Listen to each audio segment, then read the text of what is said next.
Oh, you know what I love? Sports. Love sports. Sports. When It comes to Texas A&M. Where are you getting this information? Let me tell you. Welcome to TexAgs. I need to talk a little sports with you, Ags. David Nuno here with TexAgs Radio. Billy Liucci here on TexAgs Radio. Olin Buchanan. Make a mistake. We're not going anywhere. This is going to be a great program, and we're building it into a great program. The best way for us to win is to do it together. Do you realize everybody knows who you are right now? I stand by what we do and how we do it. Schools are like, we're freaking Texas A&M, man. Like, that's about as pretty a throw-catch combo as there is. I saw the safety roll, the slot fade. I knew where I needed to put the ball. You had no other option but one hand at that point. Yeah, man. 50-50 ball, I got to come down with it. You know, if I'm betting on anybody, it's the Aggies.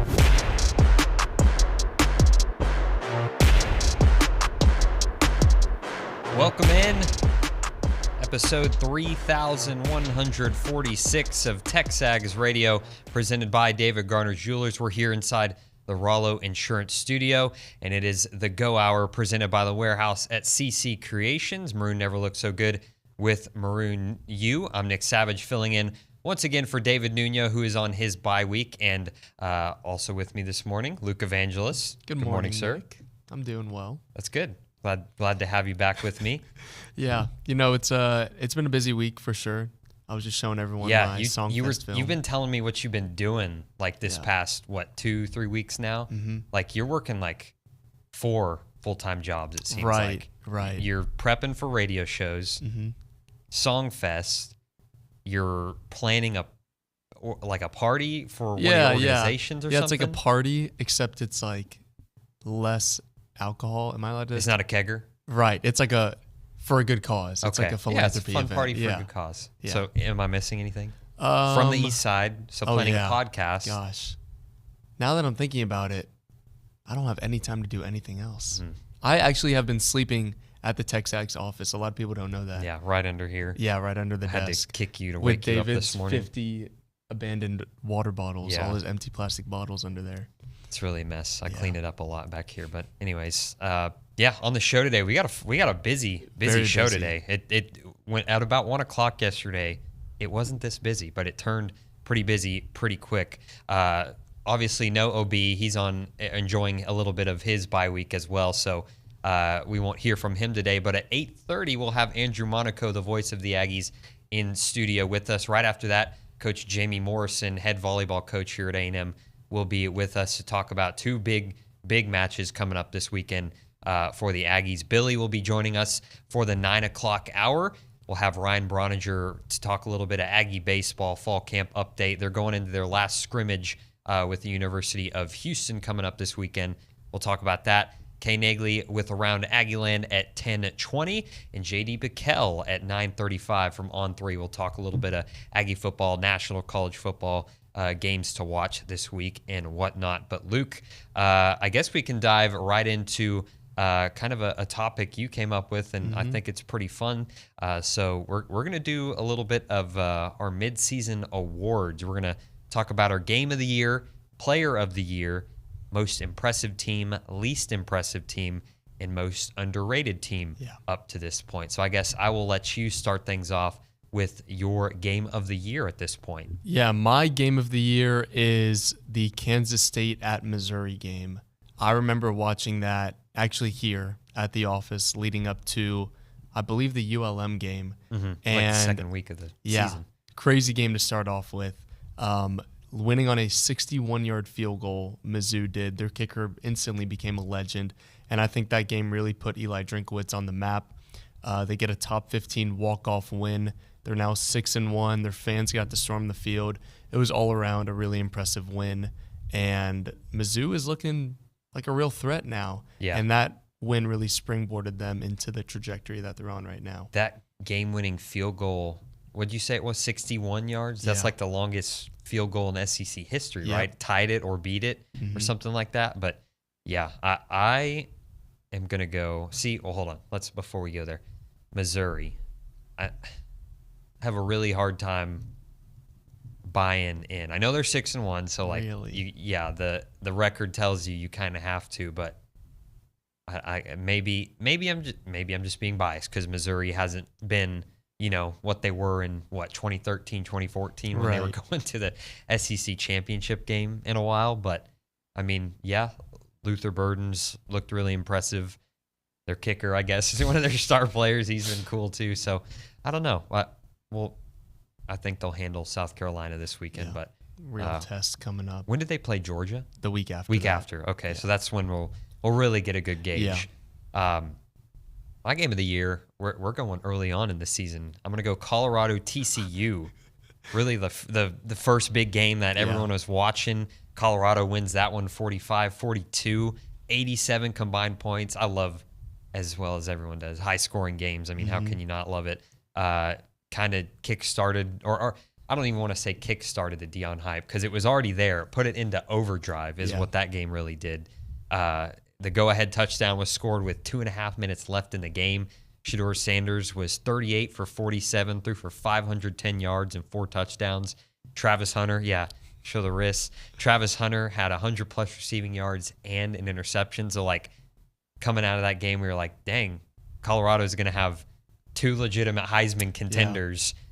But things have obviously changed for them. But still, that game was too fun not to put on the list and talk about because it was so back and forth. I was actually about to put Colorado Stanford, but I figured that also might be a game of the year. Absolutely. There's plenty that we didn't mention.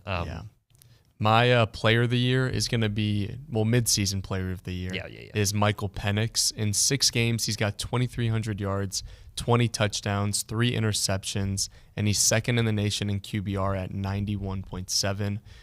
Washington ends their season with 3 straight ranked teams, USC, Utah, and Oregon State. And if they win those 3, I think it's pretty fair to say that Michael Penix will have penciled his name into the Heisman Trophy. Yeah, I think it's hard to argue that it's anybody but Michael Penix at this point. So just for the sake of conversation, I picked the number 2 because Penix would be my pick for the midseason player of the year as well.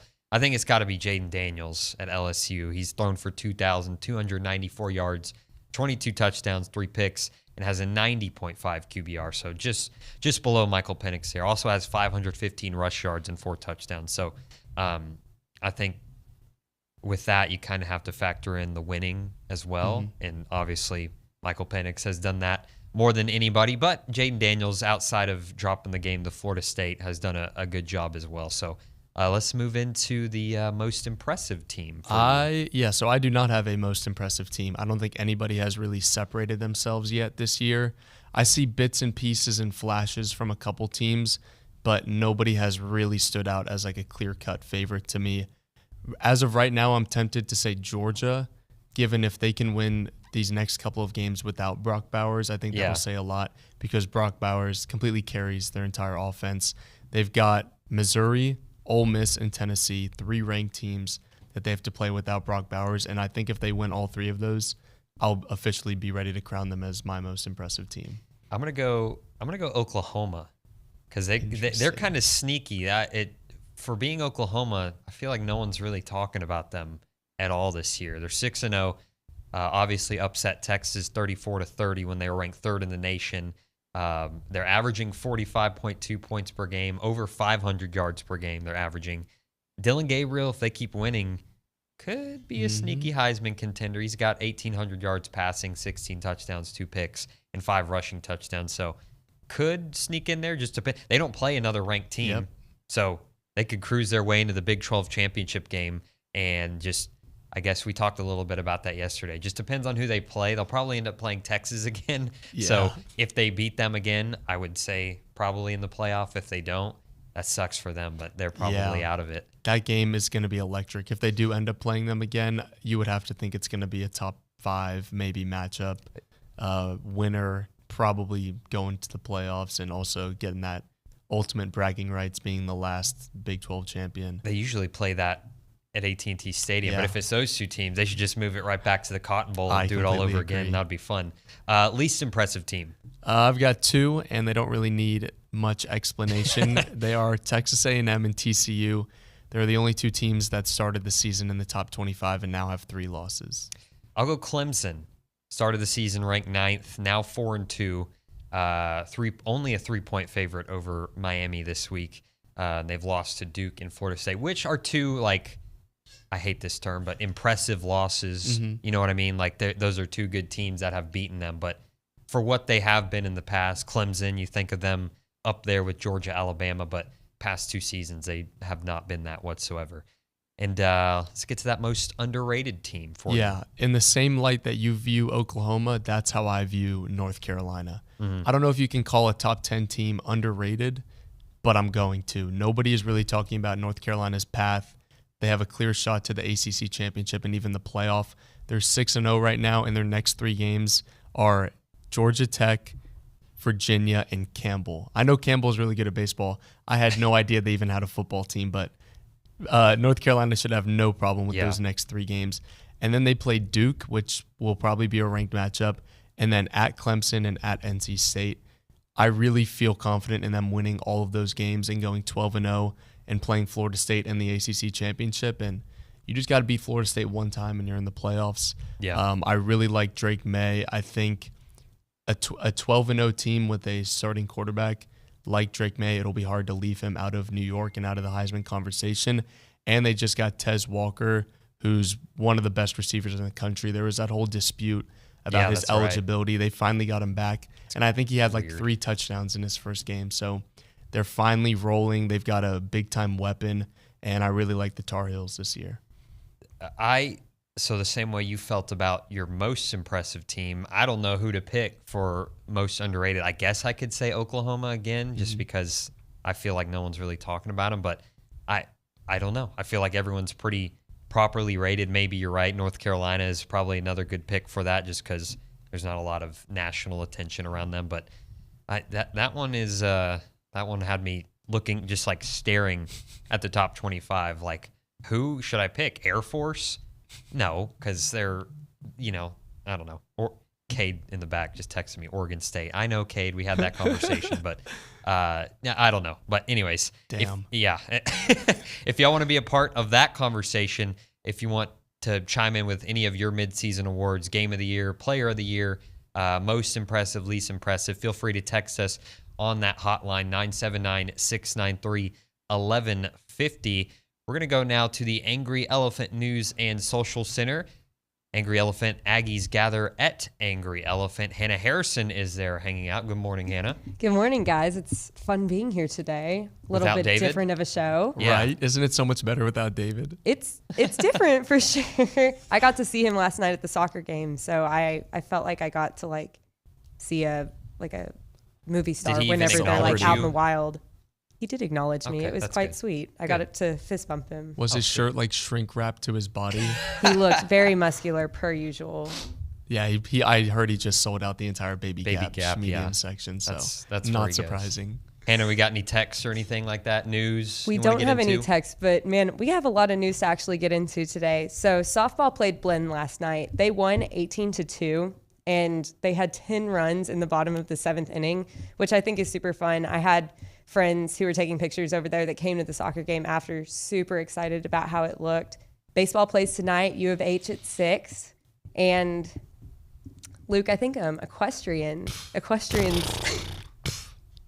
Man, I miss OB. I'm laughing so hard I can't even do it. Hold on. There you go. Anyways, continue, Hannah. Equestrian's going to play number 5 Oklahoma tomorrow, so that's exciting for them as well as they hit the road. But soccer sadly lost 1-0 against South Carolina last night. It was an unfortunate loss, but during halftime they threw on the Astros game, who did win 10-3, which was, I guess, horrible. You can say horrible. Everyone was super excited and really fired up, and everyone who knows what they're talking about was having a really good time during that halftime game. I honestly don't know where you lie on that spectrum, Hannah. Are you more Astros, more Rangers? You get to pick, being from New Braunfels. I do. No, Astros all the way. 100%. Easy pick. Looks like it's just me and Dalton toughing it out today. Wah. Well, he's not here. It's all right. I'm outnumbered in the office. We'll talk a little bit more about that series throughout the show. We'll talk a little bit more about it. Actually, we'll get to that in the next segment. Let's do 3 things we want to see before we hit a break here quickly. Three things you want to see is brought to you by Brazz's Running Company, your local Aggie-owned specialty running store where you can find Brooks On and Hoka shoes, located in Century Square below Star Cinema Grill in College Station. Luke, give me your three things you want to see. We're kind of framing this as throughout the rest of the season for Aggies. Yeah, my first thing is improved offensive line play because A&M cannot afford another injury at quarterback.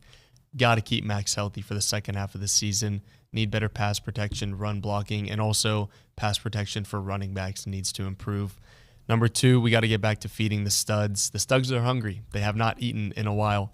Evan Stewart had more receptions and yards in his first two games than his last four combined. Wow. Anais and Noah combined for 5 targets against Tennessee. A&M's offense cannot be doing that. Got to get the ball to the playmakers and get it out quickly and bring back pre-snap motion. And then finally, the third thing I want to see is sustained linebacker play. I could not imagine saying this after the Miami game, but DJ Durkin is coaching his butt off this season. Since taking over coaching the linebackers, he's got a midseason All-American in Edgerrin Cooper and a midseason freshman All-American in Torian York. I want to see Edge get healthy and this duo continue to lead the defense.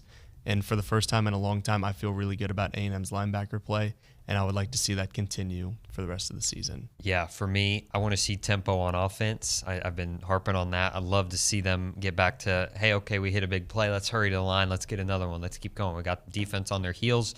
Let's keep pushing them back. You know what I mean? So I think that would go a long way and hopefully kind of help with that offensive line play a little bit. If you're going fast, if you're getting the ball out quick, you're not really allowing the defense to really pin their ears back and rush you. 3 to 5 sacks a game from the defense. I think it's fair to expect that, that to be the expectation for them going forward the rest of the way because they've been so freaking good. So love to see that in every game going forward. If they, that would be a really welcome sight. And lastly, stop allowing non-offensive scores. Plain and simple there. Yeah, I think if they can stop doing that, the Aggies will be in a lot better shape going forward in their last 5 games. On the other side, we're going to get to bank on it. And, we might hear a little bit from Nuno's interview with Jacob Hester from up to the second. So all that and more on the other side. You're listening to TexAgs Radio presented by David Garner Jewelers.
Welcome back in. TexAgs Radio presented by David Garner Jewelers. We're here inside the Rollo Insurance Studio, and it is the Go Hour presented by The Warehouse at CC Creations.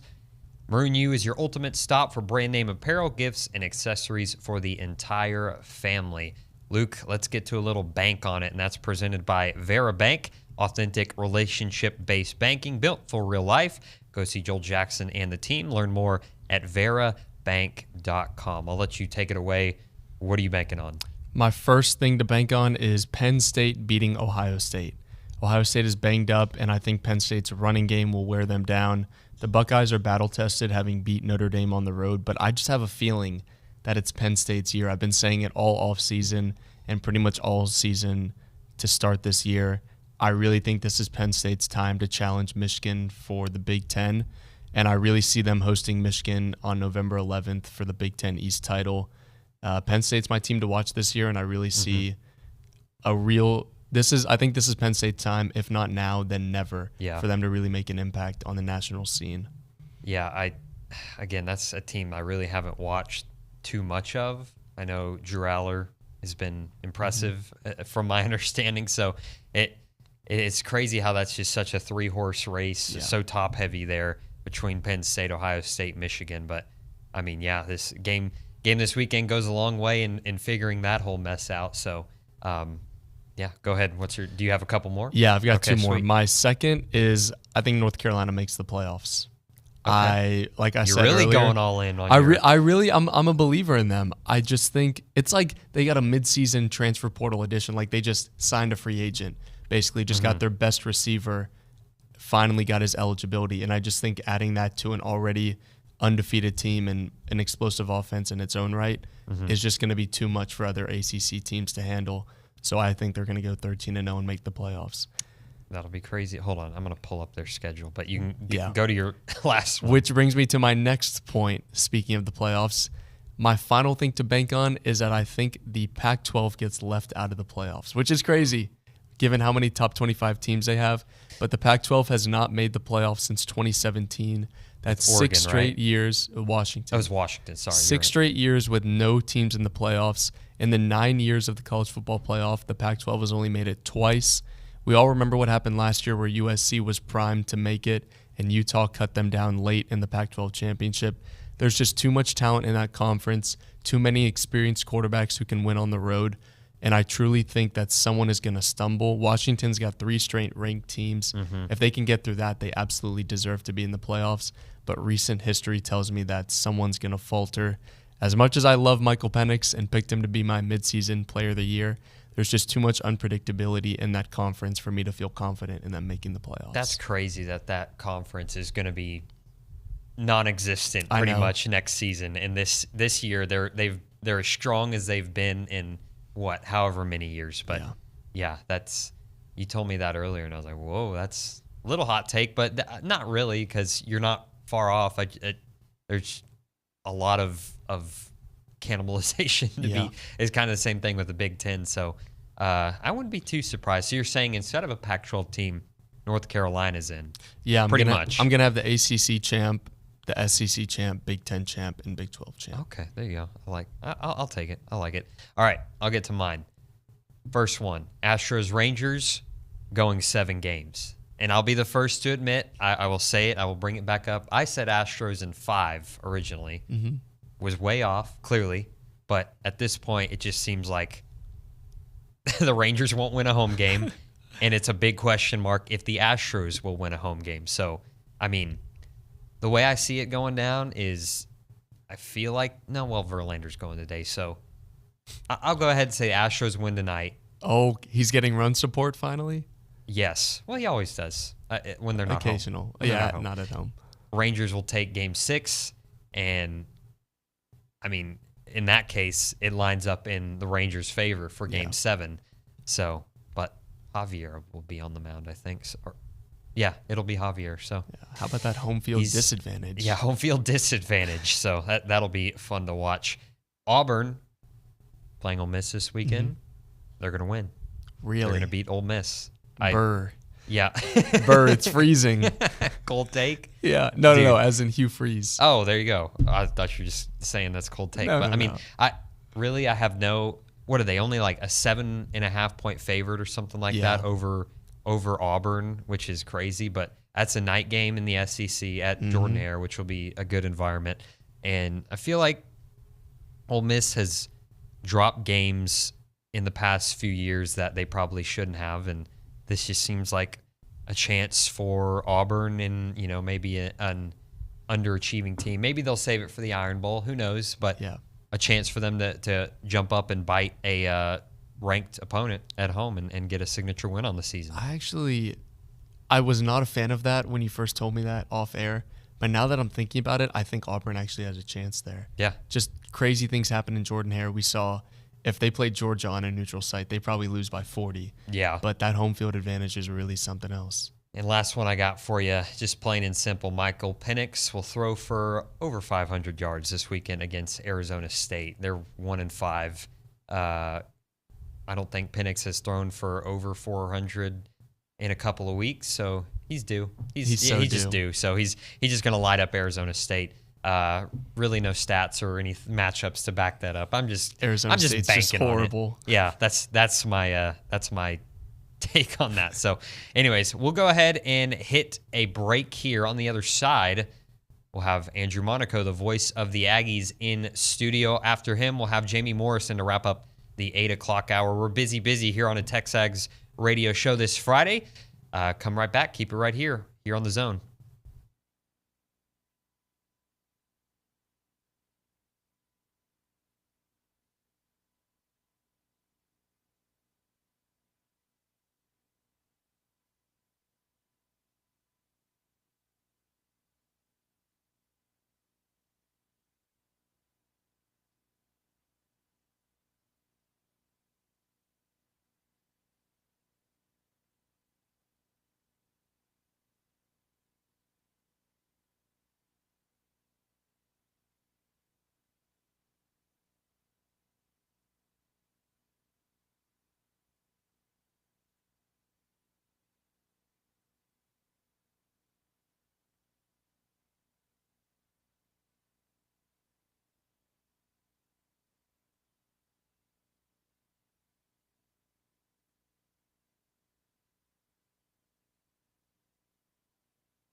Boots, jeans, sitting there just talking football. Yeah, absolutely.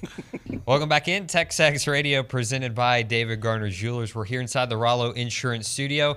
It's the Go Hour presented by the Warehouse at CC Creations. And in studio with us, the voice of the Aggies, Andrew Monaco. Howdy. Howdy. How are you? It's just like having our booth over at Kyle, Absolutely. isn't it? Well, I don't think the folks know that. So no, I don't think they do. Yeah, I've been keeping Nick's stats part of our for crew. you. Yeah, so it's been so much fun. It's so professional, isn't it, in that booth? Oh, yeah. Yeah, Like, thank you. Thank you for saying that. Nothing off air, just, and there's the ball on the 50-yard line. That's what it's like. So far you haven't quit, so that's a good thing.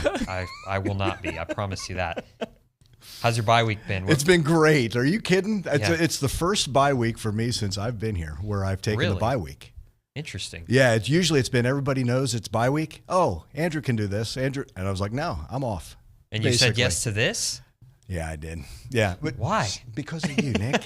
Because of you. I appreciate that. I could think of so many other things that I'd rather be doing than talking to Luke. But anyways, just first of all, before we dive into the Tennessee game, how was that environment in Knoxville? Was that your first time there or have you been there before? We did the COVID game, so it was completely different atmosphere. No, it was fun. It was fun. You can see why Neyland Stadium is such an advantage. The only thing I didn't like was a little too much piped in music, and I don't think you need to tell Tennessee. It's the one, it always comes back to Kyle Field, right? You don't have to tell Kyle Field, the 12th man, to yell. You don't have to. That's my only problem, I think, in sports today is I think fans are conditioned to be told what to do. I don't think you need to do that at Tennessee. I thought it was a great atmosphere, though. I enjoyed the heck out of it. I loved seeing all the maroon there. Yeah. I thought the Aggies traveled great to that one. Terrific atmosphere. It's what you absolutely love about SEC Saturdays. I'm not even going to say college football Saturdays, and I know other conferences have great places, but no, that was a lot of fun. This becomes the, except for the final, that was a great great experience. Like, how was the play, Mrs. Lincoln? Yeah. Absolutely. Other than that, how was the play? Yeah. Well, we can dive into a little bit about it's Friday. It's been beaten to death here, but just in your eyes, just what do you think went wrong for the Ags? Got to make plays when they're there. You have got to make plays when they are there, and you're leaving too many plays out there. Look at that game. You give up 20 to Tennessee on the road. You should win that game. You're not going to win scoring 13. It's just not going to happen. Go the week before against Alabama. You play well enough to win, but you're leaving those plays out there. That has to change. What hasn't changed for me, this defense has been outstanding. I truly believe this, and I don't know if this is the case. I thought, okay, you watch this team play Auburn, and people are like, is that defense any good? It's Auburn. You know what I mean? Then you see what Auburn does in Georgia, and you're going, oh, okay. And then Arkansas. But I think people are like, well, let's see this defense against Alabama and Tennessee, right? Because everybody kind of circled those 2 weeks. No, it's absolutely legit. I mean, it's different. Since Miami, absolutely flying out there, that defense, which is good to see. Now it has to be complementary football, both sides. And again, if we're going to talk about that defense, you talk about that defensive line, and to me, it's one of the guys coming back who makes a difference in McKinley Jackson. Not just his plays, but you have to know where he is. But I think it's a big reason why Walter Nolan is better. I think it's a big reason why the edge rushers get to do what they get to do because of McKinley Jackson coming back. Now, if you're winning that line of scrimmage, you have to win the other line of scrimmage as well, because we can talk all we want. It's a line of scrimmage conference. It always will be in the SEC.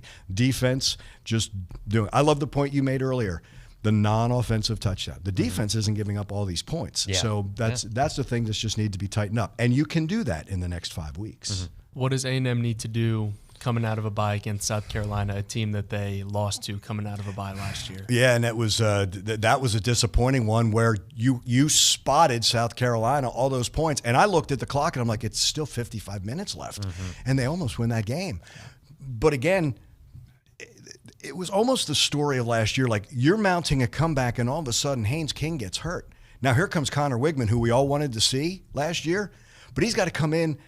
Again, you're always a play away, but it was almost unfair for him to come in like that. But then you're watching going, the kid might be pretty good, right? You're seeing that. No, you have got healthy. I think that's the biggest thing about the bye week is Jimbo always jokes about once SEC starts, he always says that this is the best you're going to feel until January, maybe February, because you're going through, to have this week off and to have this weekend off for them.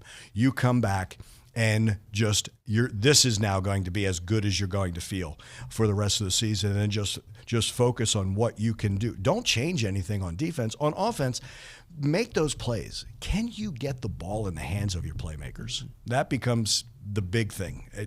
Can you do that and let them make plays? That doesn't mean just we're focusing on, Max can't get it to Evan. Max can't.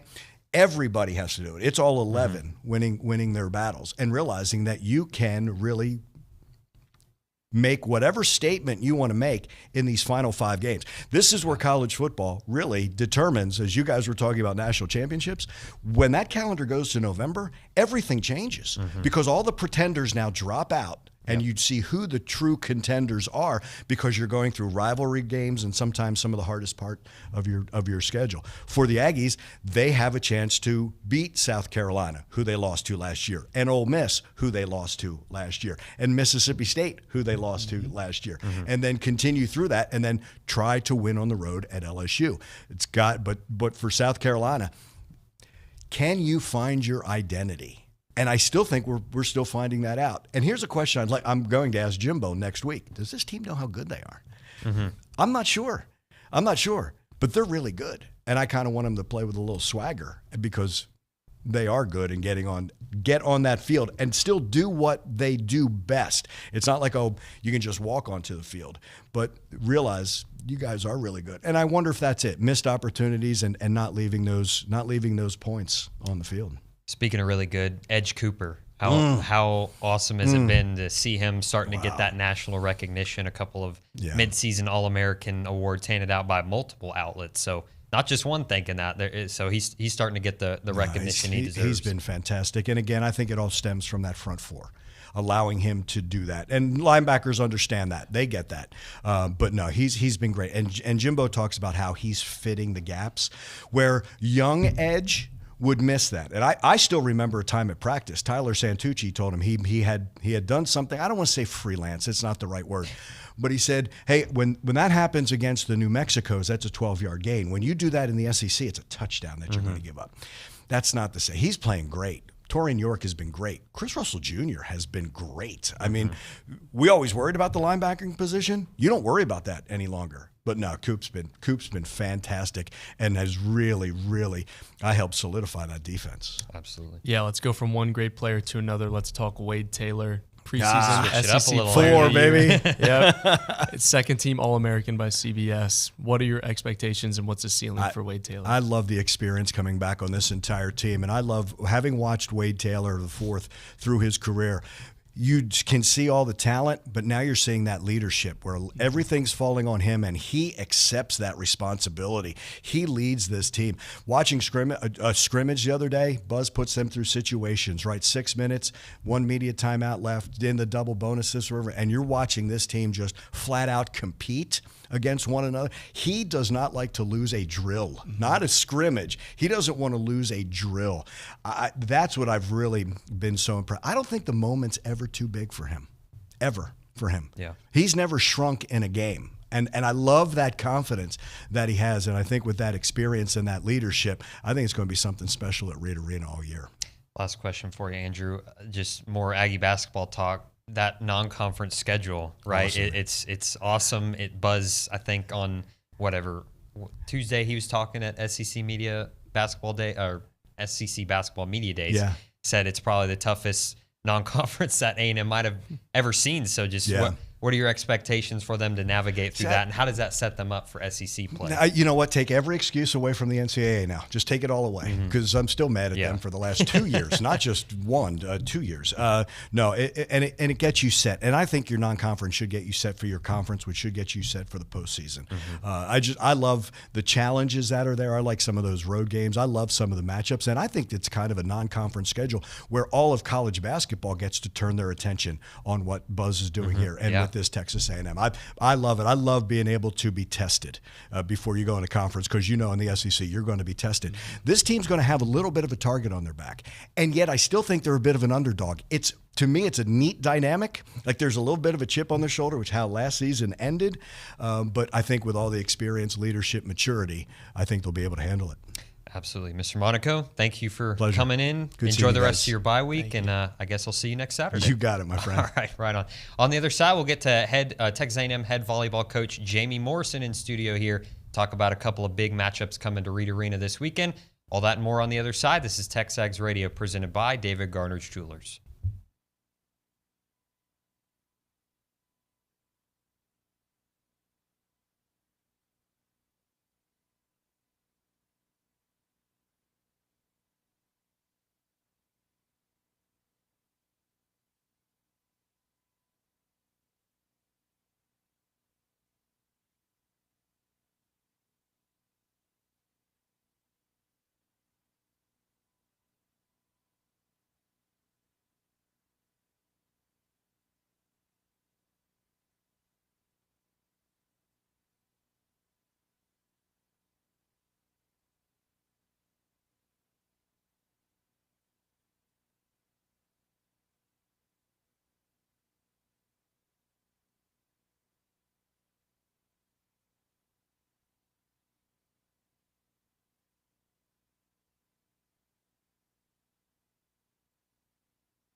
Welcome back in. TexAgs Radio presented by David Garner's Jewelers. We're here inside the Rollo Insurance Studio. It's the Go Hour presented by the Warehouse at CC Creations, and we have another special guest, Coach Jamie Morrison, head volleyball coach here at Texas A&M, hanging out with us. Good morning, Coach. Thank you. What makes a guest special, out of curiosity? Well, y'all are willing, yeah. Fair enough. I didn't know if it was unexpected. I didn't know what was going on there, but happy to be here as always. Absolutely. So, bring in here to talk about a big weekend ahead for y'all. Number 17 Florida coming to Reed, and I believe Georgia on Sunday. So just how crucial is this weekend for y'all coming up? Yeah, I think every match coming up is crucial, obviously. But a rematch with Florida and rematch on the other side where we went into their house and They were ranked 4th at the time and had a really fun match that went 5.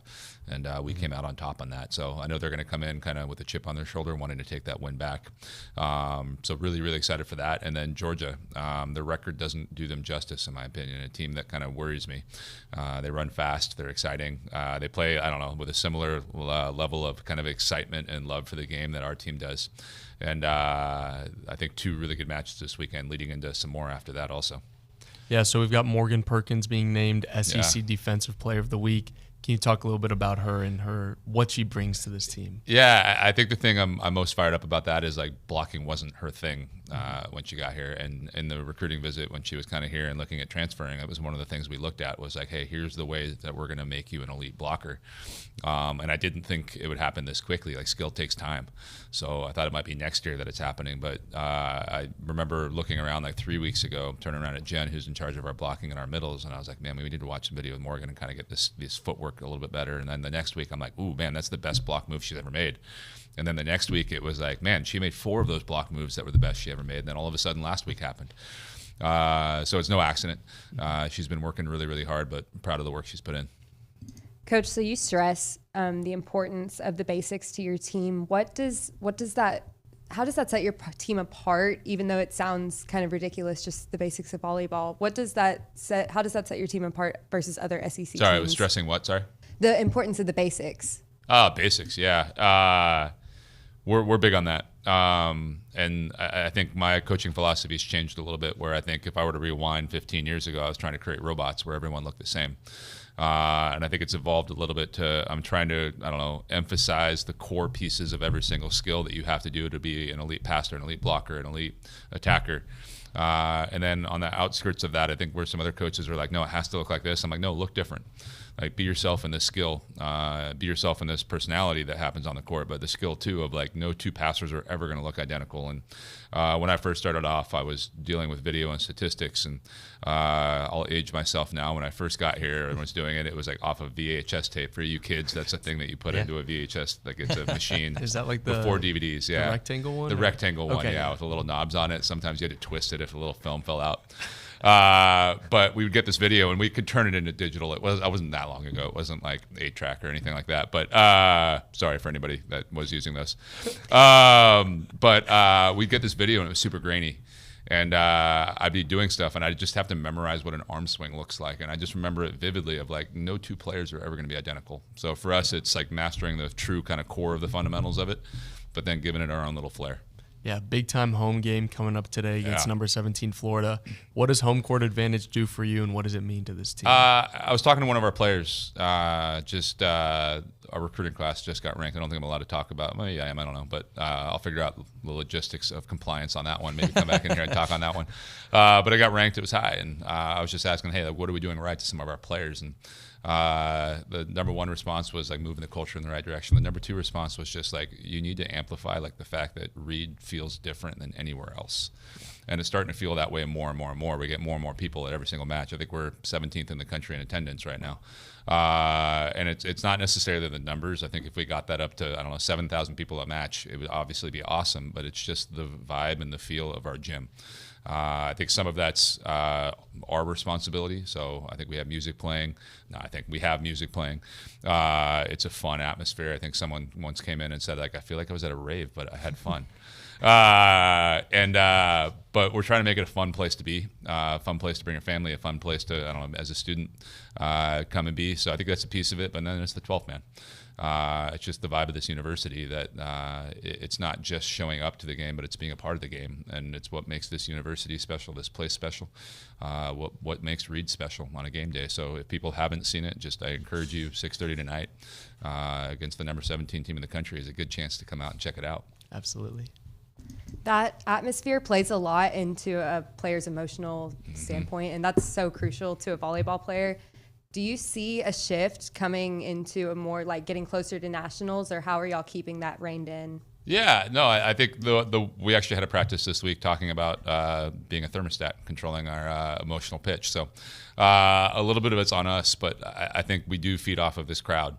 And just when we're at home, we've talked about, one, there's a responsibility for us. Like I talked about, we're trying to create a fun atmosphere. Our players are the center of that. like at the end of the day, like we're in the entertainment industry. Like when it comes to what we do as a team, like we're trying to entertain people that are out there, whether it be on TV or in our crowd in the 12th man. So I think there's the two-way street to that. And again, this is why this university is amazing. Like it's not just like, I don't know, the crowd is coming in here just to kind of, I don't know, show up and cheer for this team. It's two ways. Like we're there to entertain them. Afterwards, we're in the crowd doing the war hymn. And I think that's just this really cool thing where it's not just like these two separate entities, but they're intertwined, trying to help each other out and trying to do good things for each other. Yeah. After taking down Florida earlier in the season, what did that win do for your program, the first top 5 win in 24 years, and what would it mean to sweep them? Yeah, I don't know if we've swept. Like I don't know the full hit. Like I don't know. I looked at the history button when I clicked on it, and it was like 2 wins against Florida, or like 2 and 24, and I'm like, whoa, like. And they asked me, they're like, you're probably new to this, so I don't know, like, what does it mean to have the first win in Florida when I was there? And I'm like, it's hard to win at Florida. It was my first response. Sweeping it, I think, would be big. I have friends writing me just saying like, hey, like, good luck tonight, and expecting a sweep of the match. And I'm like, man, expectations have changed here. But I think it would be big time. And I think I have all of the respect in the world for Florida. Like they've been, I don't know, the top of this conference for a really, really long time. And that's really, really hard to do. So I think it would just be like, hey, like we're here to stay. Like we're consistent now. It wasn't just a, I don't know, one-off that we went out there and beat them. And I think we're capable of it.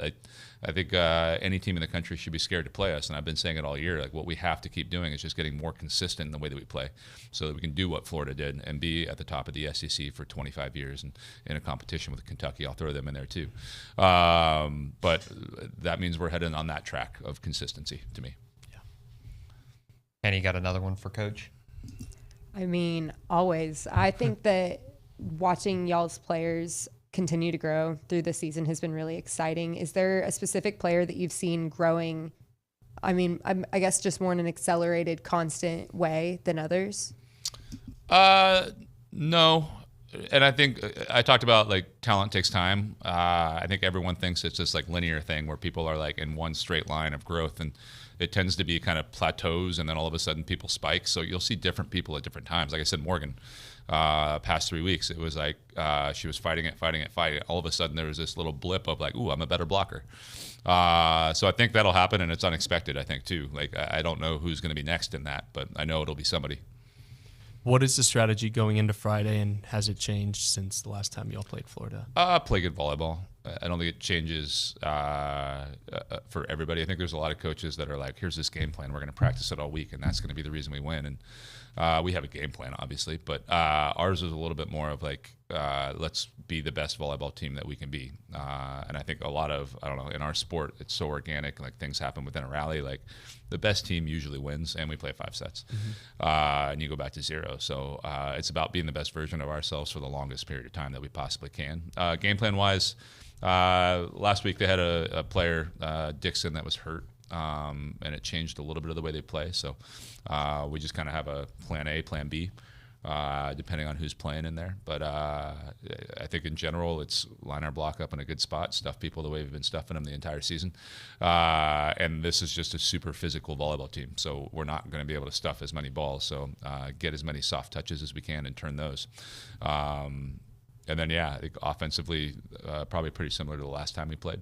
But find some space in their block. They try to do some different stuff throughout the match, so we got to see where they start and where they finish, and we might make some adjustments as time goes on. And want to put this out there as well. It's a maroon out against Florida. So first 2,000 fans will receive a free T-shirt out at Reed. So, I mean, Coach, it's a bye week. No Aggie football. No, not a bad week. Yeah, volleyball's not in a bye. No, it's I mean, I know. I get what you're saying. Bye week. Yeah. No excuse not to get out there, right? Yeah, no excuse not to get out there. And who doesn't want a free T-shirt is what I always say. So, but yeah, I know there's no football going on this weekend, but if you're hunting around looking for something new to do, I just encourage people come check out our volleyball team. They're really, really fun to watch. They're amazing human beings. I believe Sunday is also a Sunday fun day. So if you have family, hop on out to that one. We'll be down signing autographs afterwards for 20 minutes. But it means the world to us that people are supporting. It means the world to us that people are in the stands and that people are vocal. 100%. Coach, thank you so much for coming in. Good luck this whole weekend. And, yeah, Appreciate you coming in. Appreciate it. On the other side, TexAgs co-owner Billy Liucci will be in the studio or might be on the phone. We'll see. We'll talk to him either way. That and more next here on TexAgs Radio.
Welcome back in. TexAgs Radio presented by David Garner Jewelers. We're here inside the Rollo Insurance Studio. Nick Savage filling in for David Nuno. Luke Evangelist is here with me, and Billy Liucci will be in studio at some point. So right now, just hanging out with my buddy Luke on the same side of the desk. So I'm feeling so lonely over here. Yeah, he's a little spaced out over there. By the way, I want to mention T-Mobile is teaming up with Moose Muhammad. Dalton's going to do us dirty and just leave it on this camera angle. That's all right. T-Mobile is teaming up with Moose Muhammad, Bryce Anderson, and Damani Richardson to help Aggie fans get connected to their favorite players. Stop by the T-Mobile store on Texas Avenue from 5 to 6:30 p.m. on Sunday, October 22nd, to meet the Aggies and enter to win prizes such as a Yeti cooler for your next tailgate, tickets to an upcoming game, and more. Come support your Aggies. Gig 'em. Again, that's this Sunday from 5 to 6:30 p.m. at the T-Mobile on Texas Avenue. Coach Morrison was great as always. Yeah. Luke, really excited for everything and the way that program is trending. Yeah, he's like our best friend at the office almost. Like Y'all everybody were talking about like life and stuff, like your buddies. It's crazy. Everybody, anytime Jamie Morrison comes in, it's like everybody comes out of the shadows to come meet him, like Kelsey, Kennedy, Kay. Everybody's like, I need to meet with Coach Morrison. He's just like such a likable person. Every time he's here, he's always upstairs chatting with the big people up there, the more important people up there. And then he'll come down and spend his time with us. So I really appreciate that. Just an all-around good guy. Absolutely, 100%. Well, while we wait for Billy Liucci to show up and we'll talk all things Aggie football, bye week, National College football. We'll get his pick six as well. A new episode of Up to the Second came out yesterday, and this week David Nuno sat down with Jacob Hester of SiriusXM to talk, again, a little bit of everything college football related. So here's a little bit of that until Billy is in studio with us. So again, David Nuno with Jacob Hester. All right, our next guest won a national championship in 2007, spent 4 years in the NFL. You can catch him on Off Campus on Sirius College Football. He is here with us, Jacob Hester. What's up, man? What's going on, man? Always a pleasure to be with you. I appreciate y'all having me. Thank you so much. So I'm going to start off with A&M, and then we'll kind of work our way through. I don't want to say are you surprised about what's happening at A&M, because it's kind of rinse and repeat what we've seen the last couple of years, but based on the changes that they made, are you surprised where we are right now with A&M? All right, so it's a weird feeling because I don't think it's bad football. Like, I truly don't think it's just bad football. I think it's a Texas A&M team that just for whatever reason can't get over that hump, can't get from that tier 2, you better know that you're playing them, to the tier 1. And I don't know what's missing. You've tried to make changes, like you said. You bring in Bobby Petrino. I think the offense has looked better. Certainly at times it has. Even, with your quarterback going out, you still have this reliable backup in Max Johnson. And Max has shown flashes, but he's also, not played well at times. And so you're just wondering, how do you get over that hump? Because you're like, okay, you got playmakers on the outside. You've got running backs. You still feel good, I think, about your quarterback situation. It's like, what is missing? And then on the defensive side, it's like you have maulers on the defensive line, the front seven. And so I ask this question all the time. I'm like, what is Texas A&M missing? How are they not going from tier 2 to tier 1? Because during 2020, it's like, all right, they're in tier 1 and they're here to stay. Like, they're going to be here for a long time. And then, as you know, like, you don't have that success the next season. And then now, like, you're searching for that success. And so, like, it is one of those things that I pose to a lot of different people, because on paper, I see very talented players. I know the coaching staff very well. You watch the games and it's like, man, 3 plays. Next game, man, 3 plays. It's just like over and over and over again. And it's a situation where it has to be frustrating because you're not far away, but you seem like you're miles away. So what you said there, and I know you have a great relationship with Jimbo from your playing days. Is it Jimbo then? Because to me, at the end of the day, the head coach is the reason you win and lose games when they're 4-8 in one-score games since 21. Yeah. And I love Jimbo, by the way. I think it can work with Jimbo, but something's not working.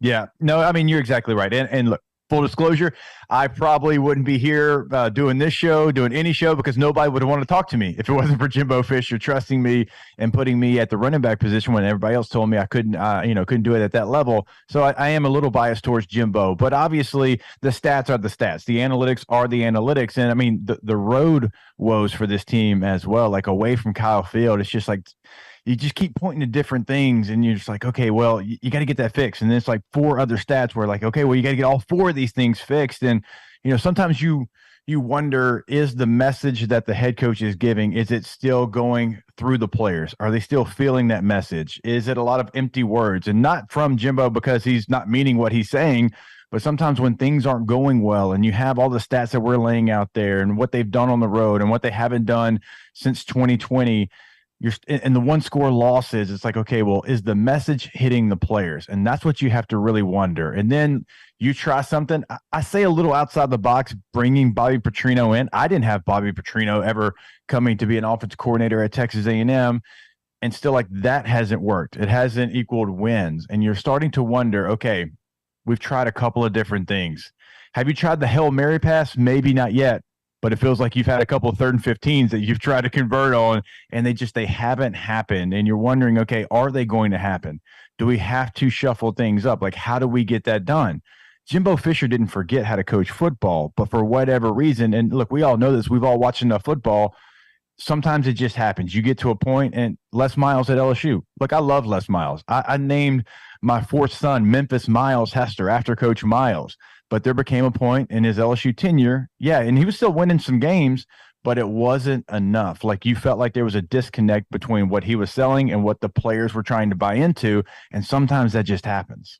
So do you think they can still make something of this season, considering the matchups against Tennessee and Alabama were really good defenses? There's always an excuse, right? There's always something to point at. But can they make something of this year, Jacob? Do you think they can? They still have games to have that opportunity, right? You still have to play LSU. You still have to play Ole Miss. Now, going on the road against LSU, that's going to be a very difficult game. And we know what that series kind of is. I mean, it has certainly turned into a thing. Ever since the 7 overtime game, that is something that both schools pay attention to at the end of the year. So it's a good and bad. It's a bad in the fact that you know what you have left on your schedule, but it's also a good knowing you have those opportunities. So we really won't know until the end of those opportunities. Like, if you're playing an Ole Miss team, why can't A&M go win that game? Like, some of the things that A&M does really well, certainly defensively, I think that's going to give Ole Miss some problems. And so I truly don't think that we will know until the end of the season. They're going to have those opportunities, but doomsday scenario is going to be, what if you lose to Ole Miss? What if you drop a game to LSU at the end? Like, what does that conversation become? Because we know the expectations in College Station. We know where they want to be. They have not been there yet outside of 2020, where they go win the New Year's Six bowl game. So you're going to have to wait and see. It could be some promise, and also it can be one of those situations where it gets incredibly hairy there if you lose games to Ole Miss and LSU. Jacob, how did LSU kind of redefine their season? And I know you can point to Jaden Daniels, the amazing season he's having, but it felt like there was a point this season, like their season could go one direction. It was the Missouri game, the 4th quarter, the last couple of minutes, where like it all now feels like, all right, things aren't so bad. Doesn't it really feel like that throughout the entire SEC West a little bit? I mean, you just look at these teams in Alabama, like they're undefeated in the SEC, but it doesn't feel like it because they've had close games with A&M, with Arkansas, with other teams. And then you look at LSU, it's like, which one are you going to get? Are you going to get the one that couldn't find a way against Ole Miss, or the one that found a way against a Mizzou team? And then they beat Auburn like they did a week ago. Ole Miss is still kind of in that situation. They lost to Alabama. They beat LSU. Again, I think A&M actually has some advantages against them, and so we'll see how it turns out for the Rebs. A&M could play spoiler. Auburn at home's a different team. So it has been just wacky in the SEC West. And so it's almost hard to predict. Now, going back to the LSU portion of it, like, it does feel like they're figuring some things out defensively, because let's call it like it is. I mean, they were one of the worst defenses in the country, one of the worst. And Billy Liucci is in studio with us. He was here a couple minutes ago. We let that interview play a little longer. People need a little dose of Nuno. Well, Billy, they need a little dose of Hester. Yeah, Jacob there you go. does a great job. By the way, you guys are too young. You know what a badass running back Jacob We Hester were talking was? about that. We were just like, real deal. Yeah. Like, I remember, and I didn't like it because it's LSU, but cover of Sports Illustrated, they had a massive win over, I believe it was, it might have been CJ Leak or Chris Leak, not CJ Leak. Might have been Chris Leak, Florida team, but it might have been Tebow. I think it was Leak. Hester was a huge recruit coming out of, I believe it was Shreveport Evangel, but one of my favorite dudes in I hate to say it, but he and T-Bob are two of my favorites. And yeah. You know how I'll get with the LSU fans, but I actually have some fun with the LSU fans. Actually, they're pretty good. Speaking of fun, I had a good time yesterday with Chad Hastings, Jeff Ketchum on Orange Bloods. They called in. We did a job. You guys are big in social media and stuff. Have you seen this stuff with the some lunatic posting about the grain versus protein? Oh my God. Where are we now? I would say it's because A&M's season's gone this way so far, but that's not it. It's just people on social media it's just outlandish, and you never know what's gonna, especially when it comes to A&M, what's gonna become a thing for people to, just ridicule A&M about. Just make it up and then hold it against the Aggies. Yeah. Well, people will believe anything they see on social media. That's a problem. Well, speaking of social media, we did the deal the other day with Evan Stewart, the cookies, the crumble cookies, which I thought was a great idea by Allie and Katie, who are working their butts off for us on the social side and coming up with, I think, fun content and get to know the personality of these players rather than just a face mask and a 5-minute gaggle, 10 minutes where they're asked 4 different questions and they leave. I think it's cool stuff. I've loved it, even for me, to get to know the guys. And what people don't know too is it also gives us great insight into the team, week to week, the player, offense, defense. Their relationships within the team and the coach. It's great, and that's helps us in talking about the team in the moment and on down the road. But this guy, I was laughing, and you just start saying things on social media, I'm going to start calling you out, Austin Cooney. What groundbreaking and incredible content this is, he says. So he's not happy because A&M lost, so everything else has to shut down. Okay? He can't laugh during his week, apparently. So I'm assuming that Austin has not had one single laugh or enjoyable moment since the Tennessee game, because God forbid Evan Stewart or TexAgs or anybody does. I'm looking at this, and I'm like, then he fires back, and 8 people like this. Zach DB9, Carson J, the Cabal 66, Sam, I don't know about that name, Cody Langston, it looks like, Carson Land, Zach Hamblin, Sam Walters, Aggie Basketball, Wade Hill, Ryan Ayers, Clayton Stern. They all think that's good. None of them laughed or smiled this week, guys. Those guys are at work pissed off. They're pissed off with their friends, their girlfriend, their spouses, their kids. Don't talk to me. Don't smile. Don't try to give me a damn cookie because I'm pissed off because A&M lost to Tennessee. And it's Friday or Thursday, and I'm still pissed. So don't offer me a freaking cookie. No desserts. Don't smile. Don't you smile over there, Luke, because we can't have anything happy because we lost. I don't want to see one kid, so, and by the way, this guy, Aggie Basketball Swag, the Instagram page, liked it too. I'm going to tell you something. Aggie Basketball Swag, Buzz Williams, Wade Taylor, Henry Coleman, they don't like you. They don't like people that can't get past a loss 5 days later enough to just have an enjoyable moment in their life. I promise you, when A&M basketball loses a game at some point in that week, Wade Taylor, who's a hell of a lot more competitive than you, Henry Coleman, who's a hell of a lot tougher than you, Buzz Williams, who's a hell of a lot better leader than you, I guarantee you at some point in that week they find a moment to enjoy something in their life and to smile and eat a damn cookie. Although I don't know if Henry Coleman eats a lot of cookies. Yeah. Dude doesn't look like he protein cookies. He probably protein cookie before lifting. Buzz too. Yeah. Buzz might have a protein cookie before a personal best on bench or something. He likes to bring that up when he calls into the show. I love it. What does he say? In the past he's talked about he deadlifted 400 something pounds one time. Dude, he's love Buzz it. is jacked. I don't know, him or Henry Coleman, we could have a lift off. But my point is, if Aggie basketball loses a game, Buzz Williams is still going to go work out. Mm-hmm. And he might even post it on social media. Do we have problems there? I guess these people do. Everybody just lighten up. We all want to see A&M win. We all have the expectation that they should be better than they're at. Somebody will take this segment and get mad about it, and they'll ignore everything else we've said, written, and talked about in the last 2 weeks while they're losing, because they want to paint a picture that we're not calling it like it is. We are. We're also going to have some fun on this show with our content.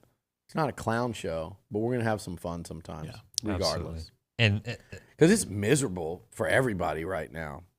I'm the athletes, the coaches, but even us as fans, us on this show, we'd much rather sit here and talk about beating Alabama and beating Tennessee, and sitting at 5. Or what would they be now? They'd be 6-1, right? Yeah, that's what I was going to say. Is as mad as that guy thinks he is, I can't imagine how the players felt.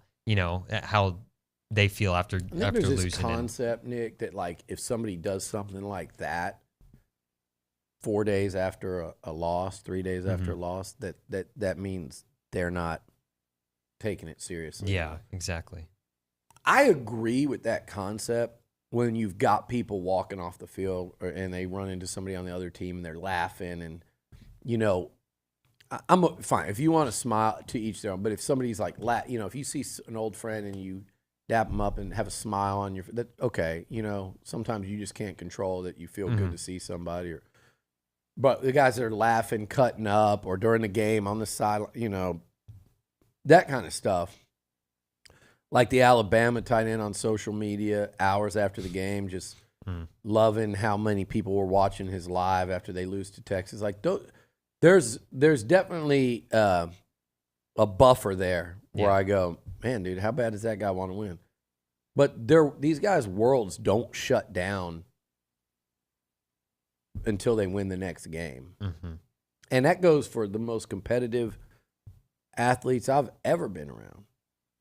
And I'm talking about guys that all you love, like, Dan Campbell, Dat Wynn, Johnny Manziel, Mike Evans. Like, these guys end up getting, it might take them a couple hours. It might take them a day. I remember there are guys from my era and probably earlier that I remember them saying, if you lose, you're not going to show your face out tonight. I remember us sitting at home because my roommates were like, I wouldn't go out. I'm embarrassed. We lost a football game. I don't want to go see all the students and go out there partying when we lost. Those days are so far behind athletes in general. And I'm talking about at Bama. I'm talking about at Georgia. Georgia, their guys are running out just speeding around town after, and they don't lose games, so I guess it doesn't matter. But that's a different era. Yeah. And I remember the basketball players under Billy Gillespie, some of those guys like Joe Jones, AC Law, Logan Lee's team. I remember one of them, I don't know if it was Joe or Josh Carter or Dominique, or somebody telling me we were kind of on Northgate one night and saying, man, these football dudes go out after they lose and they're just out here partying. Like on a Saturday, like, we never do that. Back then, to me, that was a difference in, like, you're a winner, you're not. And they took a different level of pride, and that's why they were so successful, that particular basketball team. But that was now 15 years ago, more. Yeah, about 15 years ago. Like, times have changed significantly, whether it's social media or I don't know what changed it. So, like, to me, it's not, I'm still kind of old school there, but people do that. So sometimes it might take a couple hours, it might take a day. But, like, it was a different era with, like, guys like Johnny and Mike than it was, Dan, Dante Hall, Dat Wynn. Like, times change. But there comes a point where you lose a football game or a baseball or basketball and you get about your life. The coaches do it. The players do it. There's usually a little bit of a hangover, and then it's good. But that was just something that was irking me as I was driving in this morning. I'm like, dude, you guys that sit there and act like, how dare they? Yeah.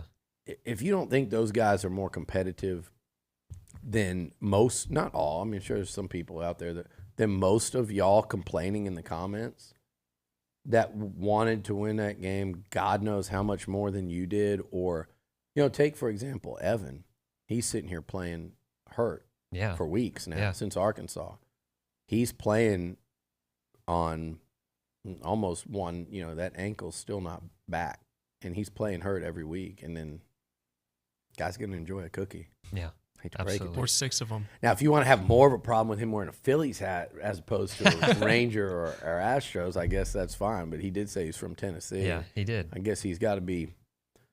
I don't know what's closer. Braves would probably be closer, but if you're not a Braves fan, who are you? So Morgan Wallen's a Braves fan, I think, and he's Tennessee. Anyways, yeah. If we want to triangulate it like that, but anyways, we'll hit a break here, Billy. On the other side, we'll talk a little national college football and all that good stuff. You're listening to TexAgs Radio, presented by David Gardner's Jewelers.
Welcome back in. TexAgs Radio, presented by David Gardner's Jewelers. We're here inside the Rollo Insurance Studio. Nick Savage filling in for David Nuno. Luke Evangelist is with us as well. And TexAgs owner Billy Liucci hanging out with us. And Billy, it's a Friday. It's no final countdown with the bye week, but that still means we got to do some pick six, right? It's a Friday. It's a Fratella's Friday. I'm going to Fratella's to go have me a... I think I'm going to go manicotti today, maybe a little eggplant parmesan over there. Go out there on Texas Avenue. Is it not South Texas, North Texas? I don't know what it's called. Texas Avenue, right past University. Try it. Best Italian food. It's delicious. There you go. All right, let's dive into some pick six. First game we're going to start off with, number 17, Tennessee at number 11, Alabama. That's a 2:30 kickoff at Bryant-Denny Stadium. CBS Tennessee. broadcast, Alabama, 9.5-point favorite. Tennessee? Yeah, absolutely. That's simple. I think Tennessee covers. I think Alabama wins. It's a big spread for Bama. They didn't beat A&M by that. They didn't beat Arkansas by that. They did beat Ole Miss by that, but that was a really close game up until Bama pulled away in the second half. Look, the number that jumps out to me is Tennessee 230 yards rushing versus A&M, Alabama 23. They ran for 10 times the yards against the same A&M defense. I think Tennessee has much better tailbacks, much better, and I think they're better up front. I think Bama, though, I trust Milroe at home more than I trust Milton on the road, and I think that Bama defense can make life miserable for Joe Milton, and I think A&M there might have been 100 yards of that rushing total where they didn't have edge integrity. They let Tennessee get the edge on them on too many of those runs where they just they got a little caught up a little too much inside, and that was something that I'm sure when they watched tape was probably driving Durkin and Elijah Robinson, those linebackers, crazy because they could have shut off so much more of that. I think Bama will. I think they'll see that, and they'll say and just play a little bit more disciplined up front than A&M did that Saturday. It was a great effort by the Aggie defense, and you can give up one touchdown, 13 points. You should win 10 times out of 10, 100 out of 100. But Tennessee gashed them on the ground. Some of it was up the middle and broken tackles, but a lot of that, they kind of popped it outside. And they were tough because they would kind of run up in there and then bounce it out. It was I can see where it would be. Those running backs were really impressive. I'll say that. That whole stable for the Vols were impressive. But I think Bama A&M choked it off. I felt like 3 out of 4 runs, A&M stuffed them for nothing, and they were getting these gash plays. If Bama can limit those gash plays, which I think they ultimately will, I like the Tide to win, but that's a big spread for an Alabama offense that's not scoring a lot of points. Absolutely. Next up, we've got South Carolina at number 20, Mizzou.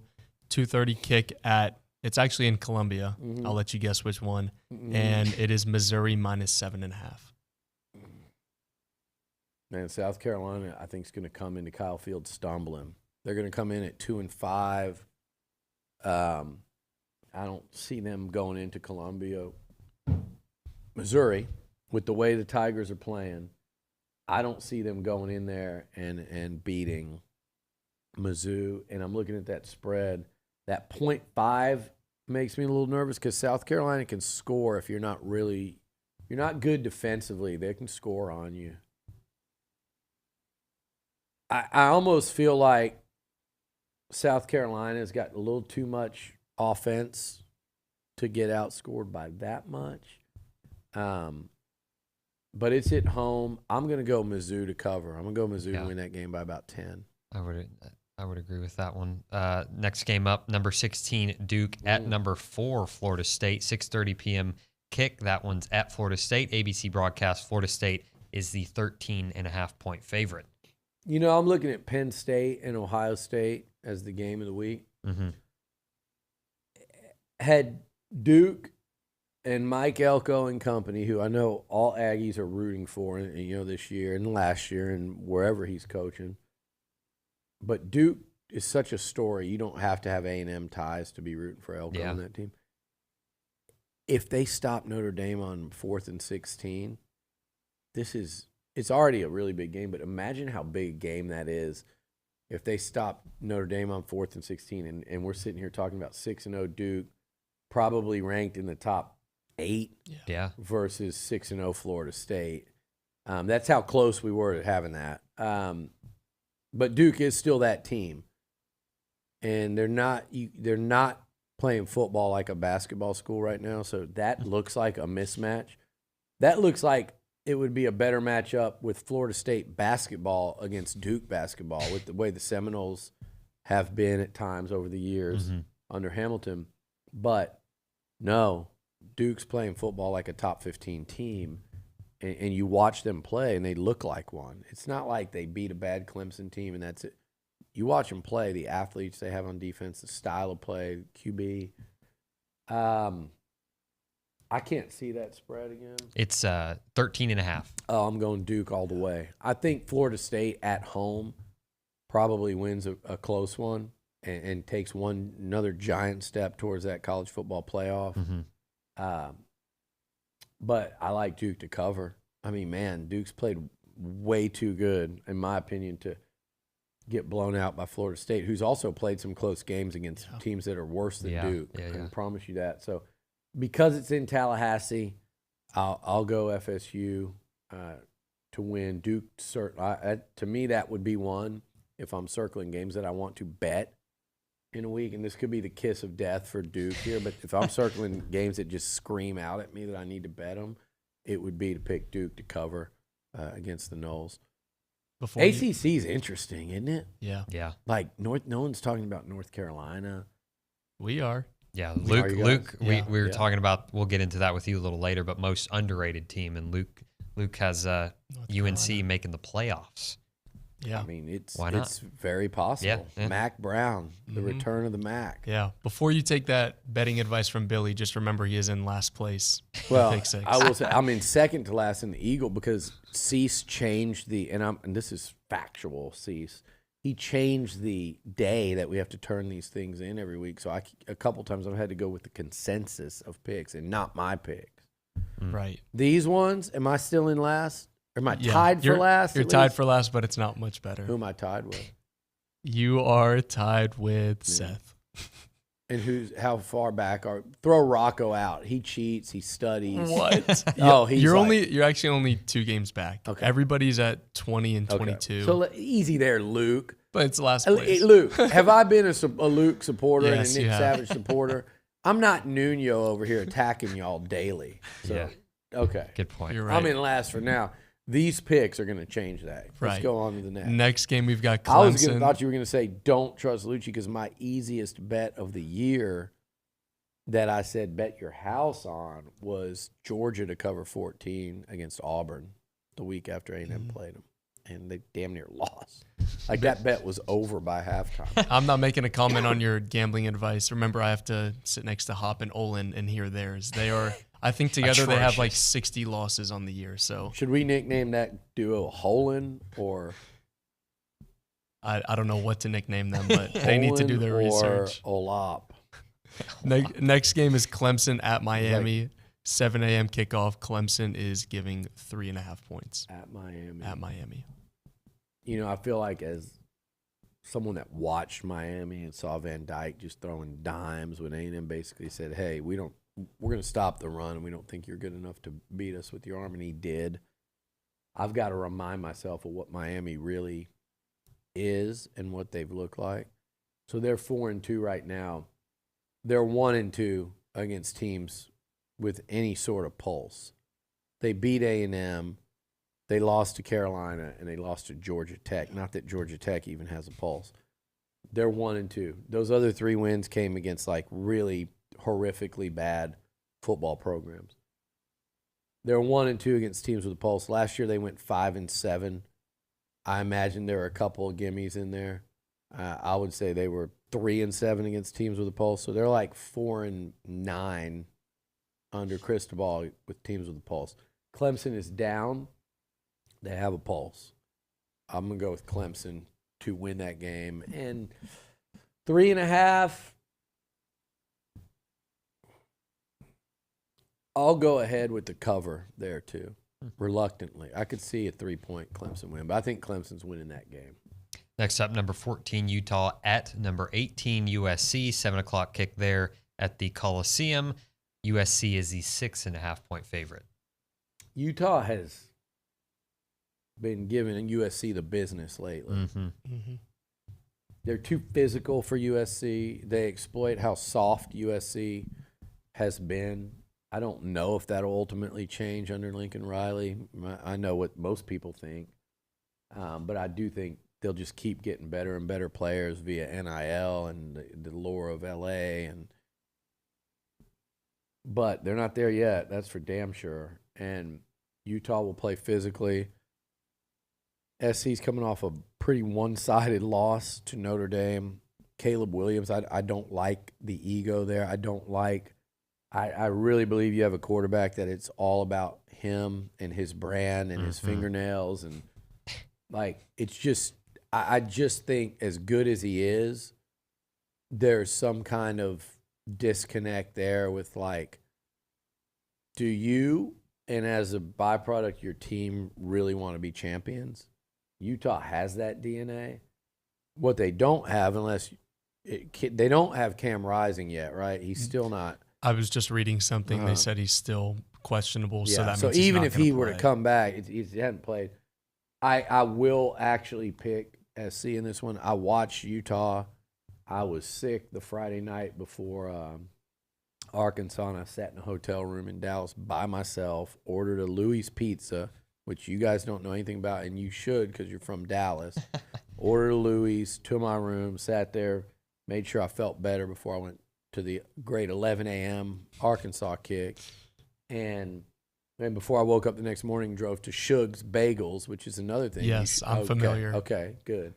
So went and did that, went to the game, beating up on Arkansas, Pittman, Jefferson, and the Hogs made me feel better. But I sat at home and watched Utah versus, was that Oregon State that night or Washington State? I forget.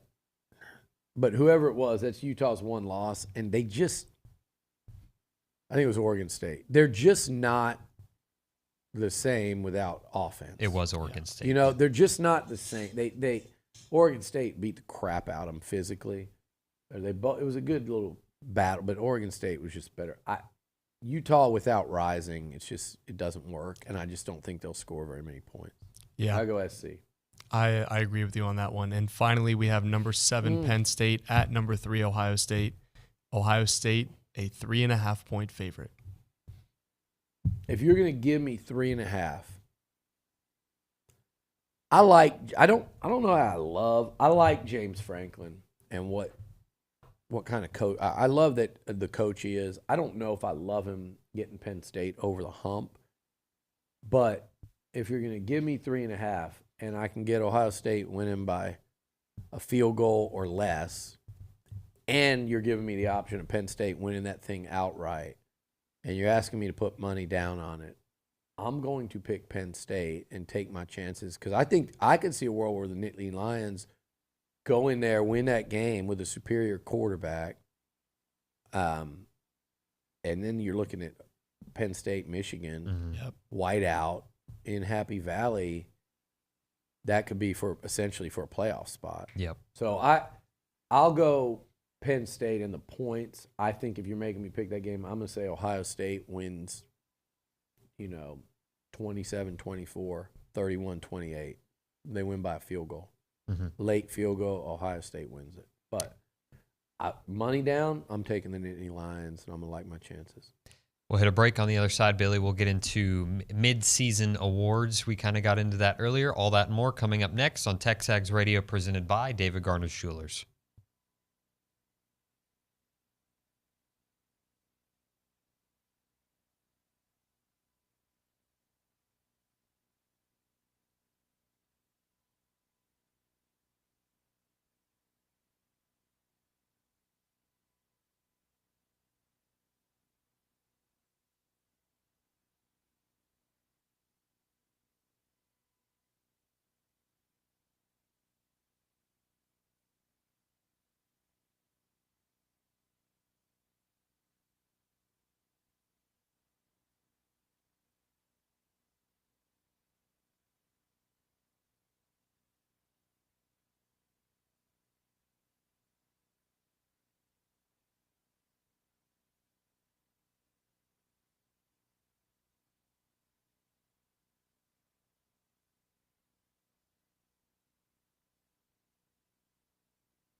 Welcome back in. TexAgs Radio presented by David Gardner Schulers. We're here inside the Rollo Insurance Studio. Billy Liucci is with us. And Big Billy's night for Christian Kirk.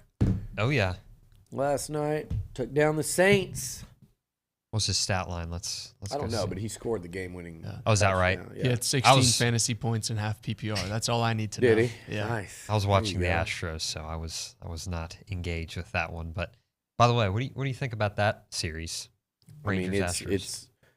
It's going by the going the way book. it's supposed to right Yeah. now. Astros have been terrible at home in the playoffs, and they've been dominant all year at Globe Life. And I hate that Creed and Scott Stapp had to go up there and watch the Rangers lose. Yeah. It's the one time I don't root for Stapp and Creed, but they need to come to an A&M game. Yeah, that'd be cool. Come to an A&M game. We need something to change up the mojo, and I think that would be the way it would happen. I remember preseason, you kept saying they need to play, like Smells Like Teen Spirit from Nirvana or something. Why not a Creed song? They did it. I heard it. They and I did thought it, of you. and my friends and Lauren was like, "That look at the crowd; they're not doing anything." Yeah. And I looked up, and it didn't hit. They weren't. She's like, the towels aren't even. Might not have been the going. right moment. But then they play like every time we touch, I feel that, and everybody's, and I just go, I Just give different up. generation. It's not a generation. It's not. Although I did see something ranked Nirvana as like one of the worst bands of all time. That's like, just what are clickbait. people That's doing now? clickbait, Yeah, yeah. like what's happening? That's silly. What's happening in this world that's the case? Let's get into some mid-season awards. Me and Luke did this earlier. Just about 5 different things we can get into. We'll start off with your game of the year up to this point, whatever it might be. Mine was Colorado TCU earlier, week 1. His was Kansas State, Missouri. That was a great one. 60-yard field goal by a fat kicker. That's that's big. Notre Dame, Ohio State, because of the stakes and because of it ended on one play from the one. Yeah. Anytime you do that, and because of who was playing, where it was at, what was at stake, those 2 programs, that's on my very short list. The other one, just for pure entertainment, Ole Miss LSU was fun to watch. It didn't end. It ended pretty dramatically down there inside the 20 with them taking a shot to the end zone that really could have been caught. But I'd say that one. And,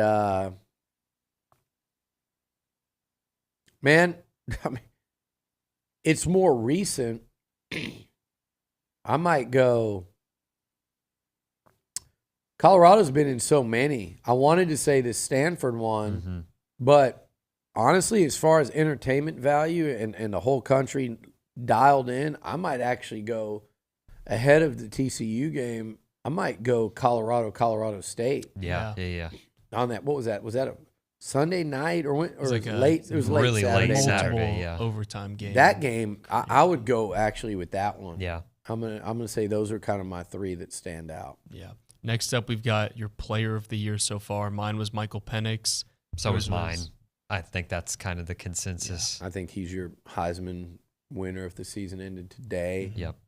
He's been terrific.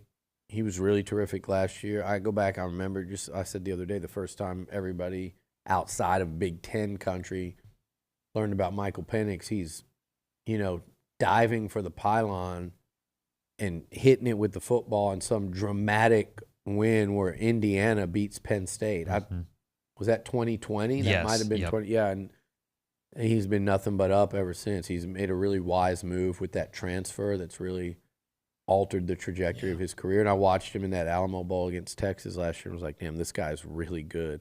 Where Ewers threw for a lot of yards in that game, but I'm watching that game and it's like Penix is a much better quarterback than Quinn Ewers. Now, he's got a couple years on him, but in that game you're watching and you go, one of these 2 dudes looks like a pro and a real dude. He's your guy. I think had LSU beaten Ole Miss in that shootout, and be sitting with one loss and firmly in the top 10, and kind of in the driver's or collision course with Bama for the SEC West. Jaden Daniels would be right there with him. I think Jaden's in my top 3, if not number 2 right now. He's been pretty sensational this year too. Absolutely. We're a little behind the clock, so we'll hit a quick break here. On the other side, we'll get to the rest of the midseason awards here on TexAgs Radio, presented by David Gardner's Jewelers.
Right on cue, Sean plays Little Nirvana.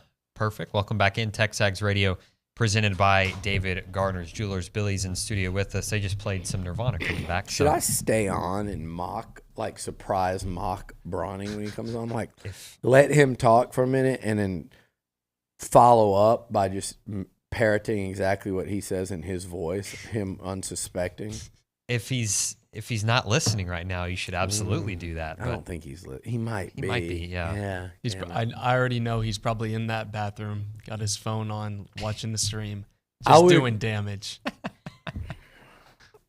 Luke, you're right, but I would agree, except he's not in town. Yeah. Oh, I didn't know that. Oh, come on. Thank goodness we're saved. He might be at a Shoney's somewhere. The office is saved. Somewhere outside of Nederland. Might be at like a Hardee's or Yeah, there you go. maybe got a roast beef and cheddar from Arby's this morning. Those are actually pretty good. I'm not gonna hate on that. What? Arby's? What is it? What were we back in 1983? Okay, yeah, I get hated on that for a lot. I like Arby's. Sorry. Anyways, we got everybody's a potential sponsor. I'm not going to say anything. we got 2 minutes, Billy. We'll get one more in. Who has been the most impressive team to you so far? Mine was Oklahoma because I feel like no one's really talked about them that much. And I said you did. You I haven't had a team separate themselves from me. That's a cop out. Oh, that's a Liucci is what that is. I'm going to pick one. I'm not going to go with OU. You know why? OU's been impressive for 1 week. Okay. They haven't played anyone. Very true. They beat a team that was tied at home with Wyoming 10-10 in the fourth quarter. Don't let all the hype coming out of Austin fool you. And I do think they're a very talented, significantly improved team. They did what A&M couldn't do, which is beat Alabama, and they beat them in T-Town. I do think Bama's a much better team now as Jalen Milrose developed, but still, I think if those two teams played again today, I still think Texas would have a great chance to win. Just like A&M had a great chance to win, just like Arkansas did. Credit Bama for continuing to win, but it's not OU for me yet. And I don't think you look at the Big 12, it is a fiery, stinking, wretched, putrid bin of trash. You've heard of dumpster fire. This is like whatever is beneath a dumpster fire. That's what this is. This is like gutter sewage, that conference. Now, I think Texas and OU are legitimately good teams. So if OU beats Texas twice, then and only then will I say they're pretty damn good. If they beat them twice on a neutral field, okay, fine. I wish they'd be a little more tested, but they're to beat that team twice, you're pretty damn good. Yeah.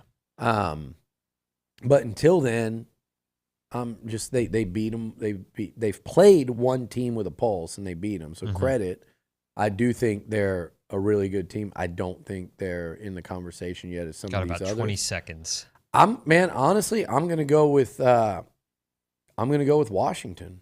Okay. I think Washington. They have a lot going. It's not just offensively. I like their defense. I'm going to go with the Huskies. I like their uniforms. I like their stadium. I like their coach. I like their OC. I like their quarterback. I'm going with the Huskies. Got to drop it there. We'll be right back.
Welcome back in. TexAgs Radio presented by David Garner Jewelers. We're here inside the Rollo Insurance Studio. Nick Savage filling in for David Nuno. Luke Evangelist is with me. And right now we're going to go out to the hotline and talk to TexAgs baseball analyst Ryan Broniger. Talk a little bit of fall ball. Bronny, I know you're on the road down in Houston doing a little high school football. So what's up? Good morning.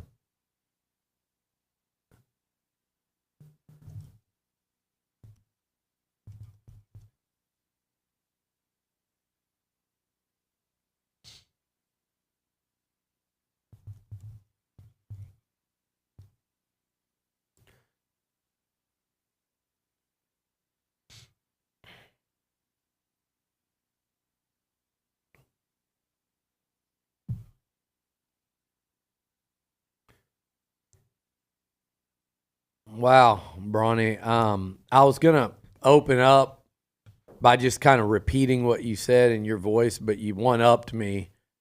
Can we clip that part where he said, I would have zoomed this, but I'm an idiot? And then just that's all I needed. But I'm going to go listen in. I do need some A&M baseball conversation, so good luck.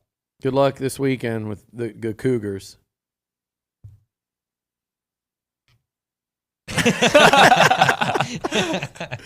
Just clip that, please. Just the "but I'm an idiot" part. Dalton, get on it. Bronny, have fun this weekend. I don't even want to know what he said. No, I'm working on mine. Yeah, that was the man himself. But hey, before we do dive into a little Aggie baseball talk, how about those Astros Rangers? What do you think of that series so far?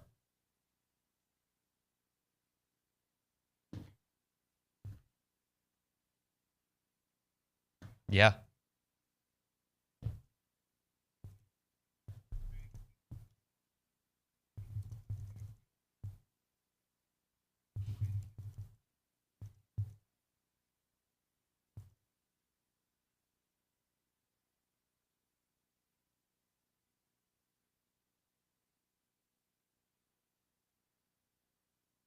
I guarantee you he had some anti-Abreu tweets.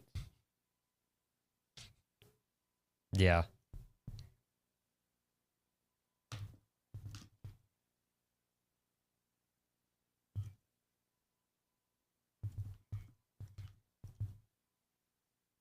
Mm-hmm. Absolutely. Let's turn the page now to a little Aggie baseball talk. So just you've been out there at Bluebell Park. Just how are they looking ahead of their final 14-inning exhibition against Houston this Saturday?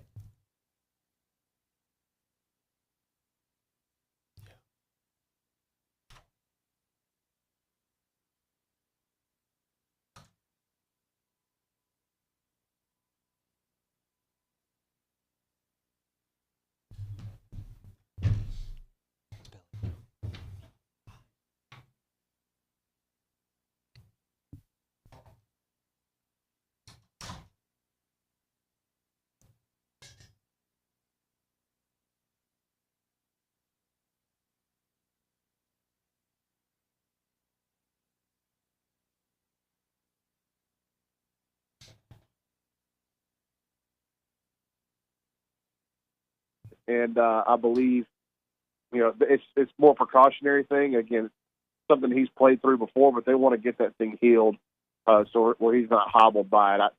I think freshman infielder Jack Bell may have twisted an ankle this week at practice, so I don't imagine we'll see much of him tonight. But those two guys are I expect them in the spring to be key contributors for this offense and defensively, especially Jack Bell. He's so versatile.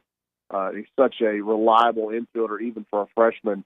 I would think that there's a role for him, whether it be a starter or off the bench or coming in late in games, whatever it is. But, it's getting to the point now in the fall where you just want to make sure you get through tonight and everybody's healthy-ish enough to go into a break before the spring. But I think they've done the job they wanted to do. And one of the main ones was getting everybody to speak the language of Texas A&M baseball. When we bring these guys in to the studio and do these NIL interviews, that's one of the main things we've heard from the returners talking about introducing Aggie baseball to the new guys, and then the new guys saying, yeah, we had to learn how to speak the language of Texas A&M baseball. And by all accounts, they've done that. Now, does that mean it's going to result in any kind of wins or run to Omaha? No. But it is an important step in the process when you've got so many new faces. Brawny, Hayden Schott recently talked about Braden Montgomery and what's impressed him. What can you say about what Braden has brought to this team in fall ball? Yeah, just a sensationally talented player. And that's the first thing that pops off when you watch Braden do things on the baseball field. It's so watching him do remarkable things, and he does them like he's just getting out of bed in the morning. Like, he's just supremely talented. He's a plus defender in the outfield. He can run. A&M's got a history of right fielders with really good arms. Braden Montgomery might have the best of all of them. Then when he gets in the batter's box, he's a switch hitter that hits for average and a lot of power. He's put up monster numbers in one of the better baseball leagues in the country, and and the Aggies are going to need to do for him to put up similar numbers in the SEC. But by all accounts, he's really started to get comfortable in College Station over the last month or so.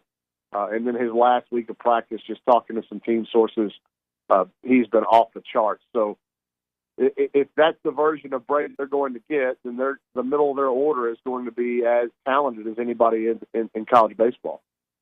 Yeah, Brawny, which arms have impressed so far throughout the spring? Well, I am the fall, but yeah, I'm sorry, Justin fall. Lampkin, yeah, my fault. Yeah. So Justin Lampkin is a returner that a lot of folks expected to take the next step under Max Weiner, and it certainly looks like he's done that. Every time I've gone out there and watched him, he's been really sharp. In one particular outing where I think he was 2 innings, 6 up, 6 down, and in the first inning struck out the side. 2 of those were Jace Lavalette and Braden Montgomery, and he was just rolling through the innings with very little sweat, very little work involved. And yeah, so I think him taking the next step is huge for his development, but also this A&M team. Isaac Morton is a freshman right-hander that has just been getting rave reviews, not only by my team contacts, but also, from the players, from area scouts. I was texting with Kendall Rogers a little bit yesterday on my way down to Houston, and he was telling me that some of the scouts he had spoke with were just glowing about Isaac Morton and his potential and his future. So him, Caden Wilson's another freshman left-hander that has just been really good. We could go for a while on these pitchers, especially these freshman pitchers. I think they'll all play a role. Brandon Tolik, Jason Bowden. I would imagine all those guys playing a role in a pitching staff that's going to be much deeper. And they went into the transfer portal, Nick, and they grabbed a few really important arms, and they were highly recruited kids at the time in the portal, because when they went in, they were getting recruited by a lot of the power programs in the SEC. I'm talking about Tanner Jones. I'm talking about Zane Badmayev. I'm talking about Eldridge Armstrong. And Badmayev, he's 6'8", 270 pounds. We haven't even seen him throw a ball all fall. He's had like a shoulder little twinge thing. He's fine. It didn't require any kind of medical deal, but they were just being super cautious and super careful with him because he's thrown so many innings in his college career. But Tanner Jones, I think where he's going to throw tonight, he has been really good and really making a case to be in that starting rotation if the season started this weekend. I think Tanner Jones might have a shout for one of those weekend starting spots. So, yeah, the pitching staff, and then we haven't even mentioned Shane Tadeo, Evan Aschenbeck, or Chris Cortez. It has a chance. The pitching staff has a chance to be an upper echelon SEC staff. Can they get there? We'll see. But the overall talent level says it could be in that arena.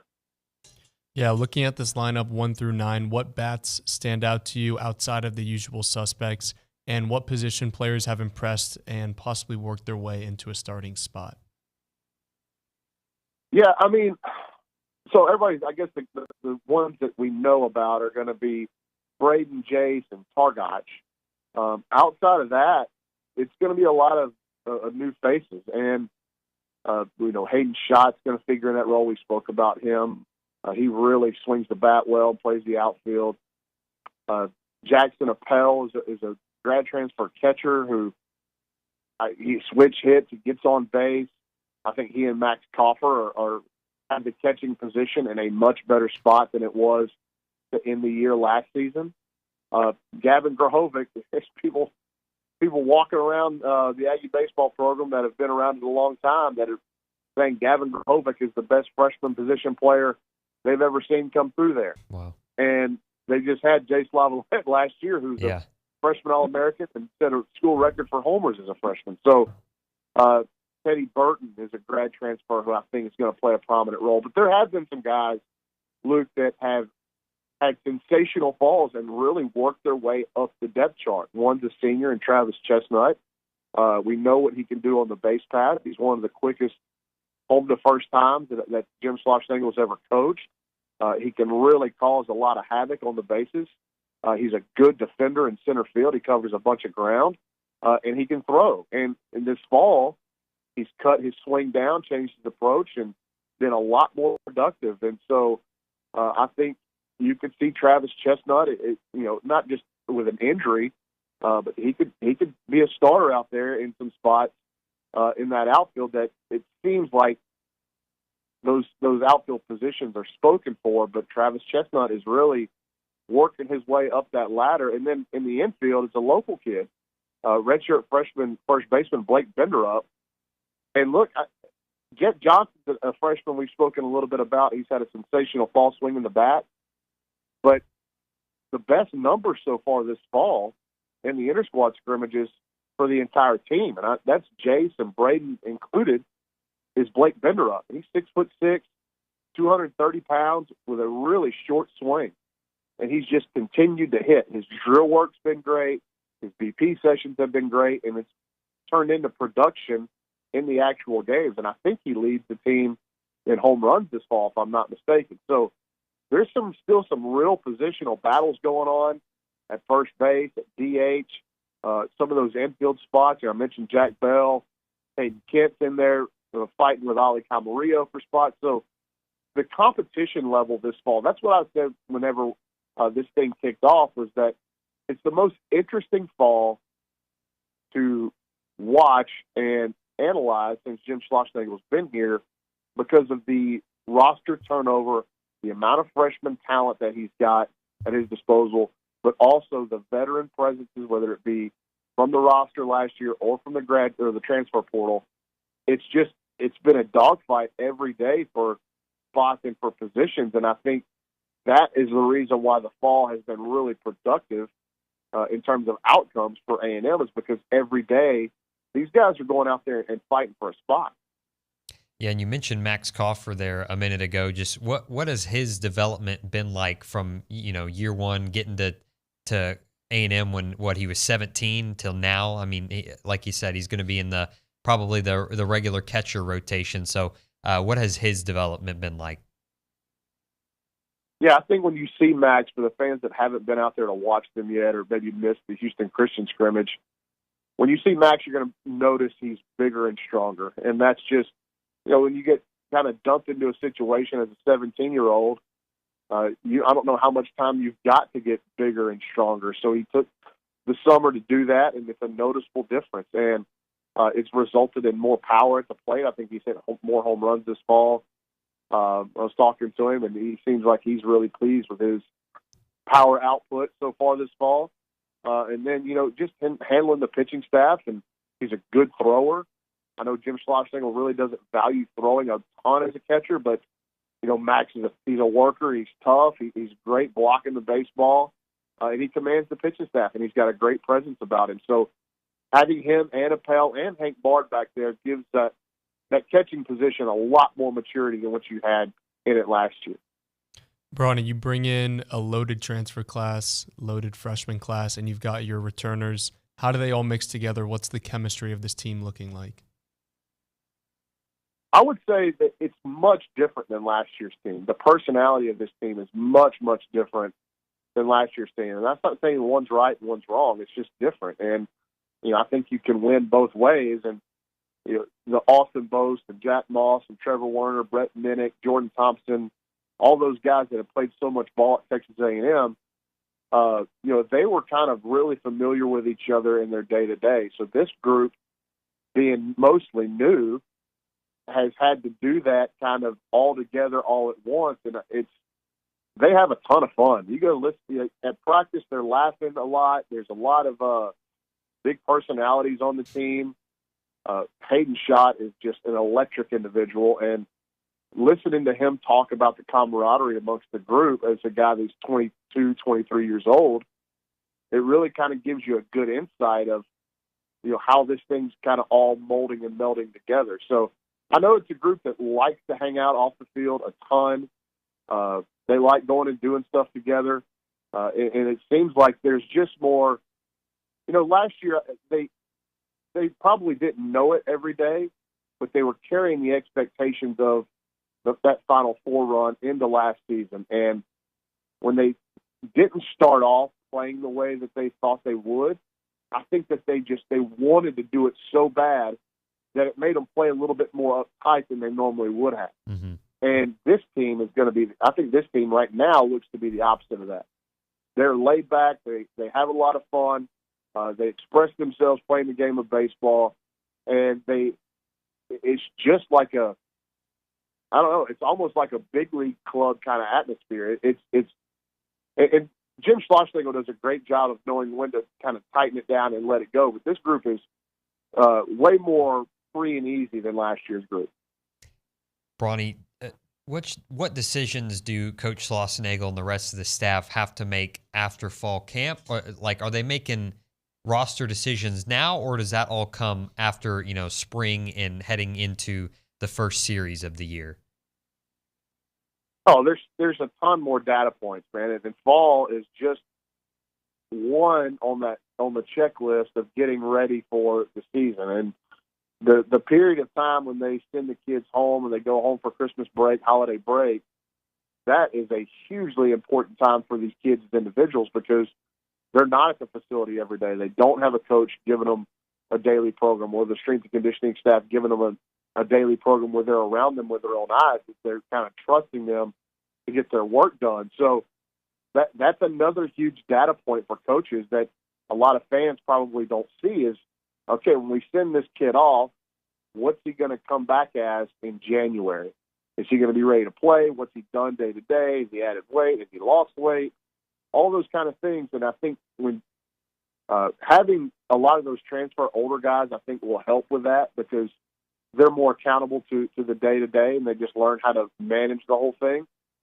But that's a big data point. And then the lead up into this regular season is another huge data point. Like you can have had a great fall and played extremely well from September to November.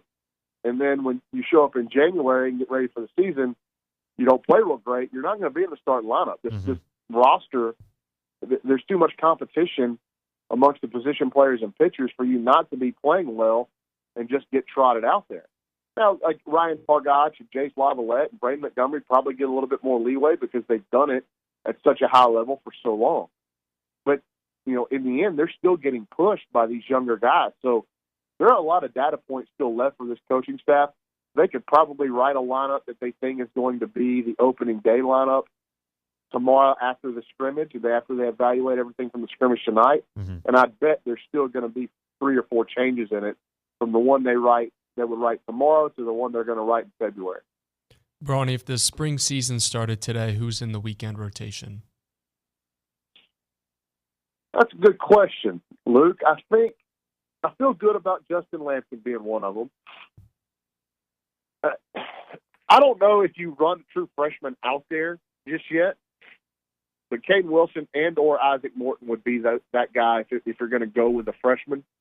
Tanner Jones, I believe, would be in that rotation. And then, look, we haven't even – Ryan Prager is still coming off of injury. Yeah. He won't be fully 1,000% ready to throw to hitters until after the fall is over.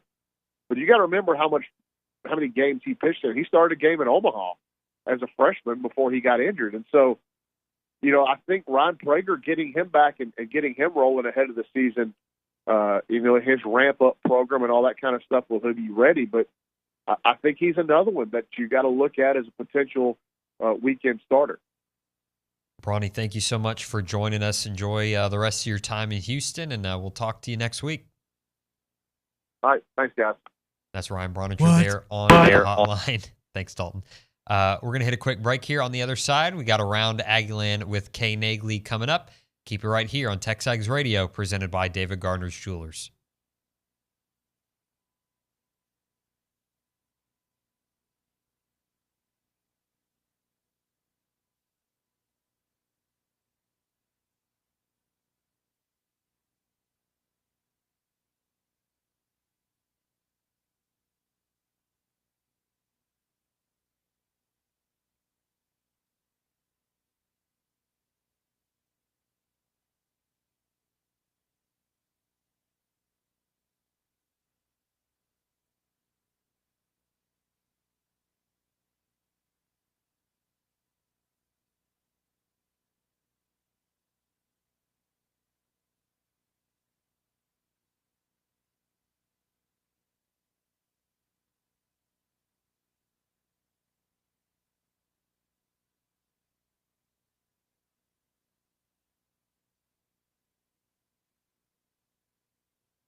Welcome back in. TexAgs Radio, presented by David Gardner's Jewelers, here inside the Rollo Insurance Studio on a Friday. Nick Savage filling in for David Nuno. Luke Evangelist with me, and also with us for Around Aggieland, Kay Nagley. Good morning, Kay. Who let the three of us sit at this desk is Right. what I want to know. I don't know. She's gone great so far. She's someone who can take this show's energy higher. Love it. That was Good. great. That was good, Luke. Awesome. You're always trying to find the little nonchalant puns to slip in. every Yeah, once in a that's while. like my bit. That's literally his specialty. It is. That's what he's around here for. Around Aggieland, that's presented by Normandy State Bank. Normandy State Bank, rock solid banking. Website, normandystatebank.com.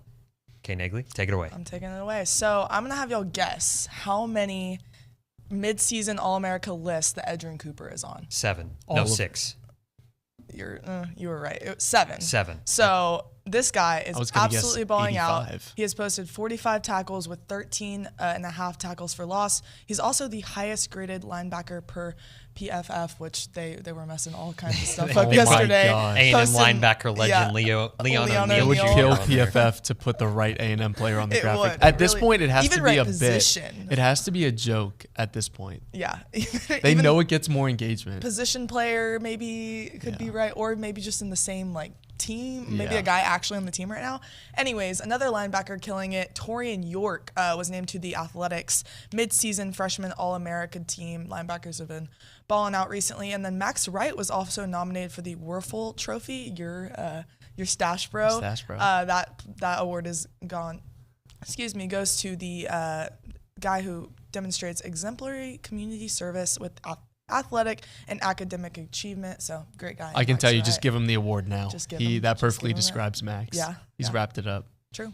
Aggie volleyball has a big weekend coming up. Jamie Morrison had a great interview earlier, but they will open the weekend with number 17 Florida, who they took down earlier in the season. That first serve is set for 6:30 p.m. tonight. Make sure to get to Reed. Pack Reed propaganda in full effect. They will also play on Sunday. They will host Georgia at 1 p.m.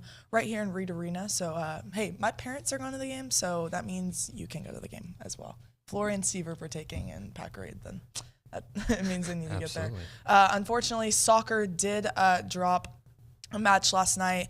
And unfortunately, they did they outshot the Gamecocks 25-9. Wow. So rough outing at Ellis last night, but they're still trying to make a postseason appearance. They closed the regular season on the road with trips to Knoxville and Baton Rouge, and they will take on Tennessee this Sunday at Tennessee. That was scheduled for 1 p.m. We have a lot of stuff going on. Aggie baseball is wrapping up fall exhibition schedule with a 14-inning game with the Houston Cougars tonight at 6 p.m. I believe general admission tickets are $10. Jim Schlossenagle's been posting all about that, so make sure to, if you're in the Houston area, go check out the Ags. And then softball actually faced TU this past week with a 7-inning game up in Austin. It was a 2-2 tie, so good to see softball getting some action. They also played Blinn last night, blowing past them 18-2 at Davis Diamond. They will be back in action on Tuesday to face McLennan at 6 p.m.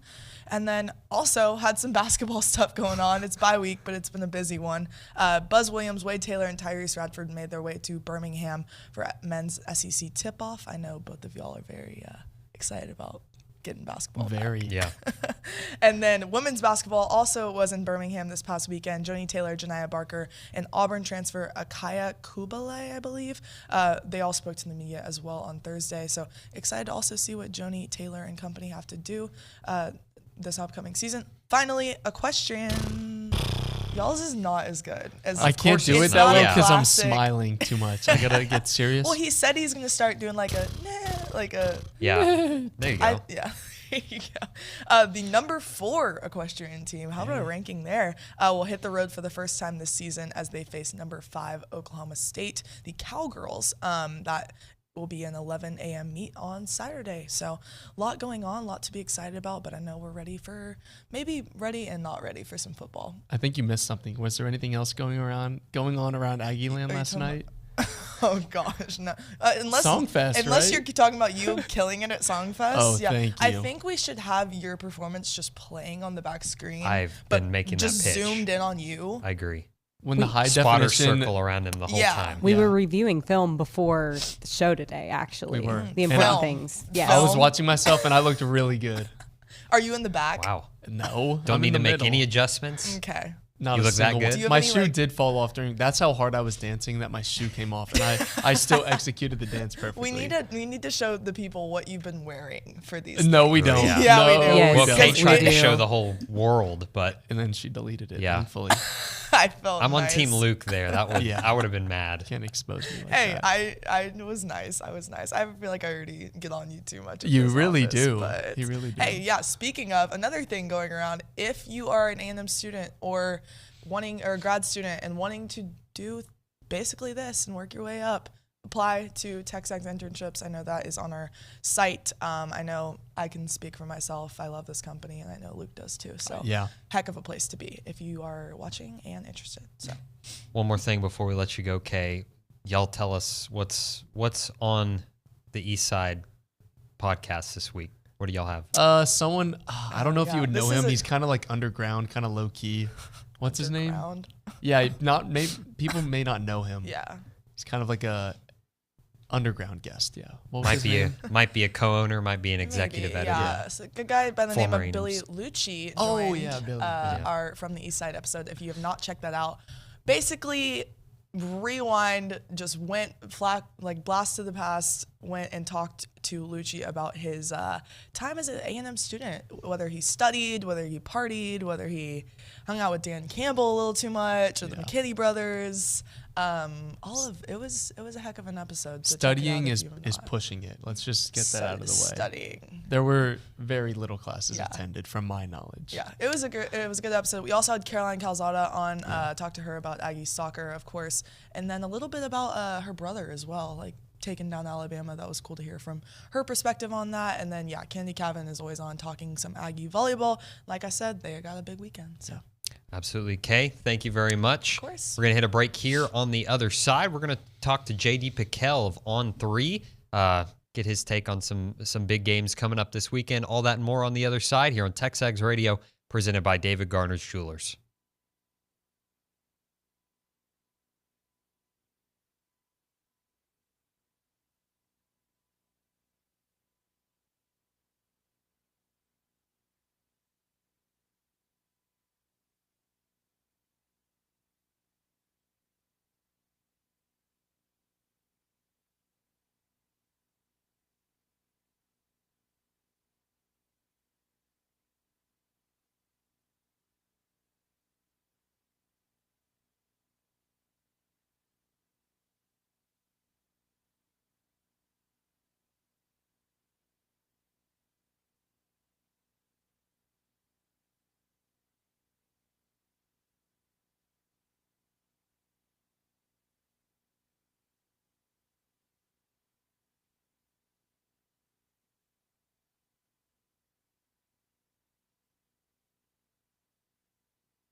Welcome back in. TexAgs Radio presented by David Garner's Jewelers. We're here inside the Rollo Insurance Studio. Nick Savage filling in for David Nuno. Luke Evangelist with me. We're going to go out to the hotline once again and talk to JD Piquel of On3. JD, what's up, my man?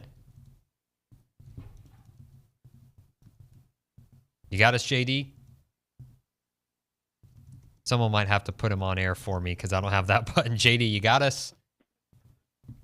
Hey, there you are, baby. There we are. How we doing this little bye-week Friday for y'all in College Station, man? How we feeling? We're great. That's why we're on air and Nuno's not here. So, but we know we had to call you up, man, and talk a little bit of national college football. We are going to get your take on the Aggies, man. What, in your eyes, what's been going on the past 2 weeks? Yeah, I mean, it's been a little bit of close but no cigar, really. Like, I talked to some people that are so full transparency. Sister just married into the Aggie bloodline this past weekend. So I was around a lot of people that went to A&M, and they had the Tennessee game on.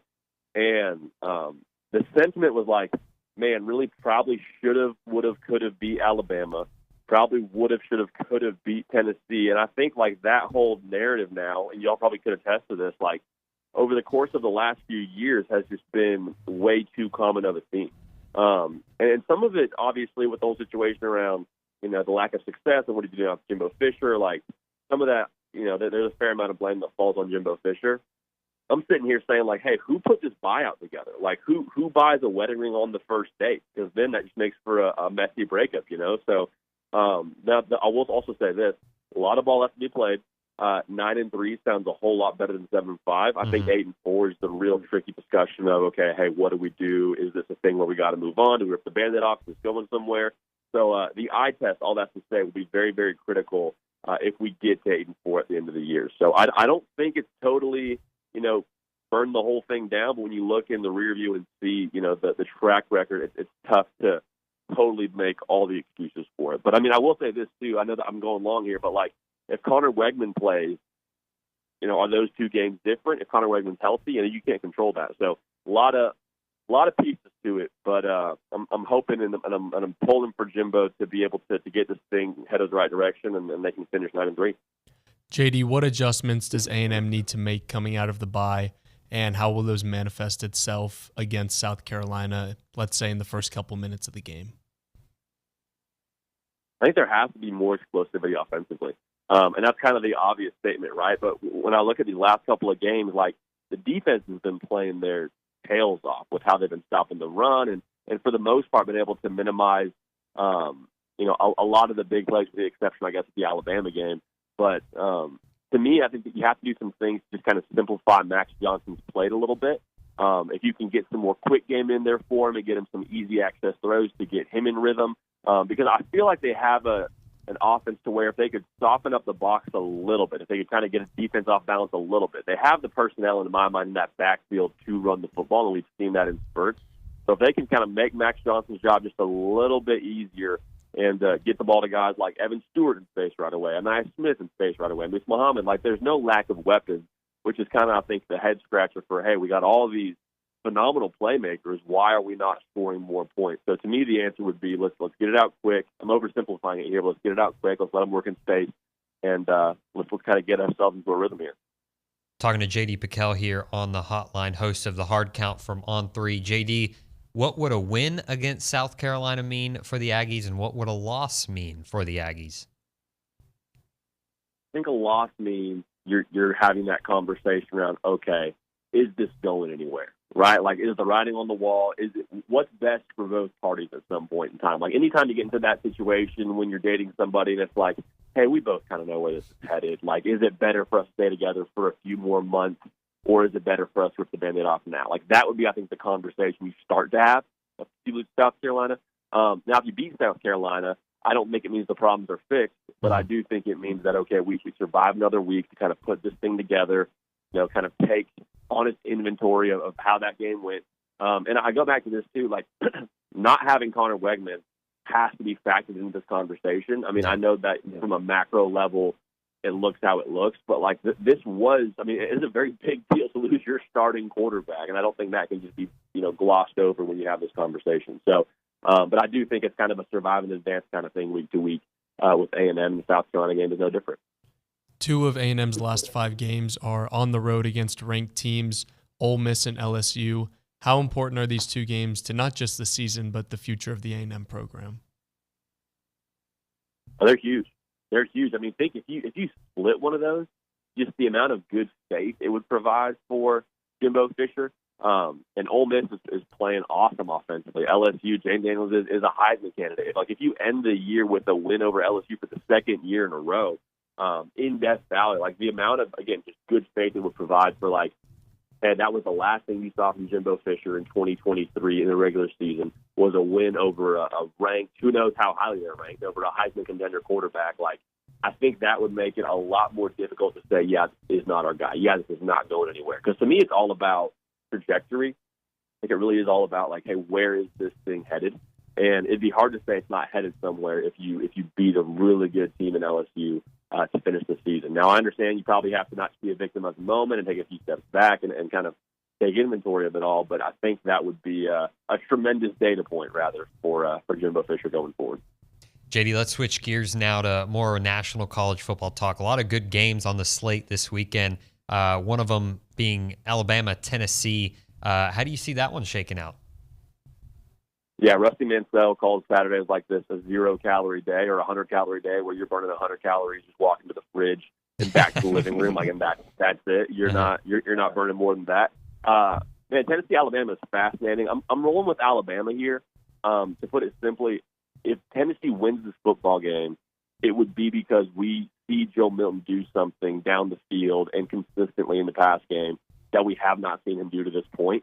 I believe he's thrown over 60% completion percentage only once against an SEC opponent this season. That has to change, especially when you go to Tuscaloosa. Like, I think Bama is too good defensively to make, for you to be a one-dimensional football team offensively. I love what they do running the football, but if Joe Milton can't, cash in when those safeties creep up on the deep passes or the intermediate game even, like, we're going to have some problems if we're Tennessee. Obviously, the offensive line for Bama has to step it up a notch, but if they can just live in third and manageable, 3rd and 3, 3rd and 4, I like Alabama at home in that one. JD, what's your most intriguing matchup of the weekend?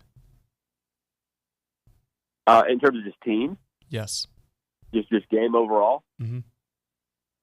Man, I got to go Penn State, Ohio State. Penn State going to the shoe. It's going to be, noon kick, and everybody will be there. And, like, I mean, if you're Penn State, like, this was the game that you put all your hopes on for Drew Allen.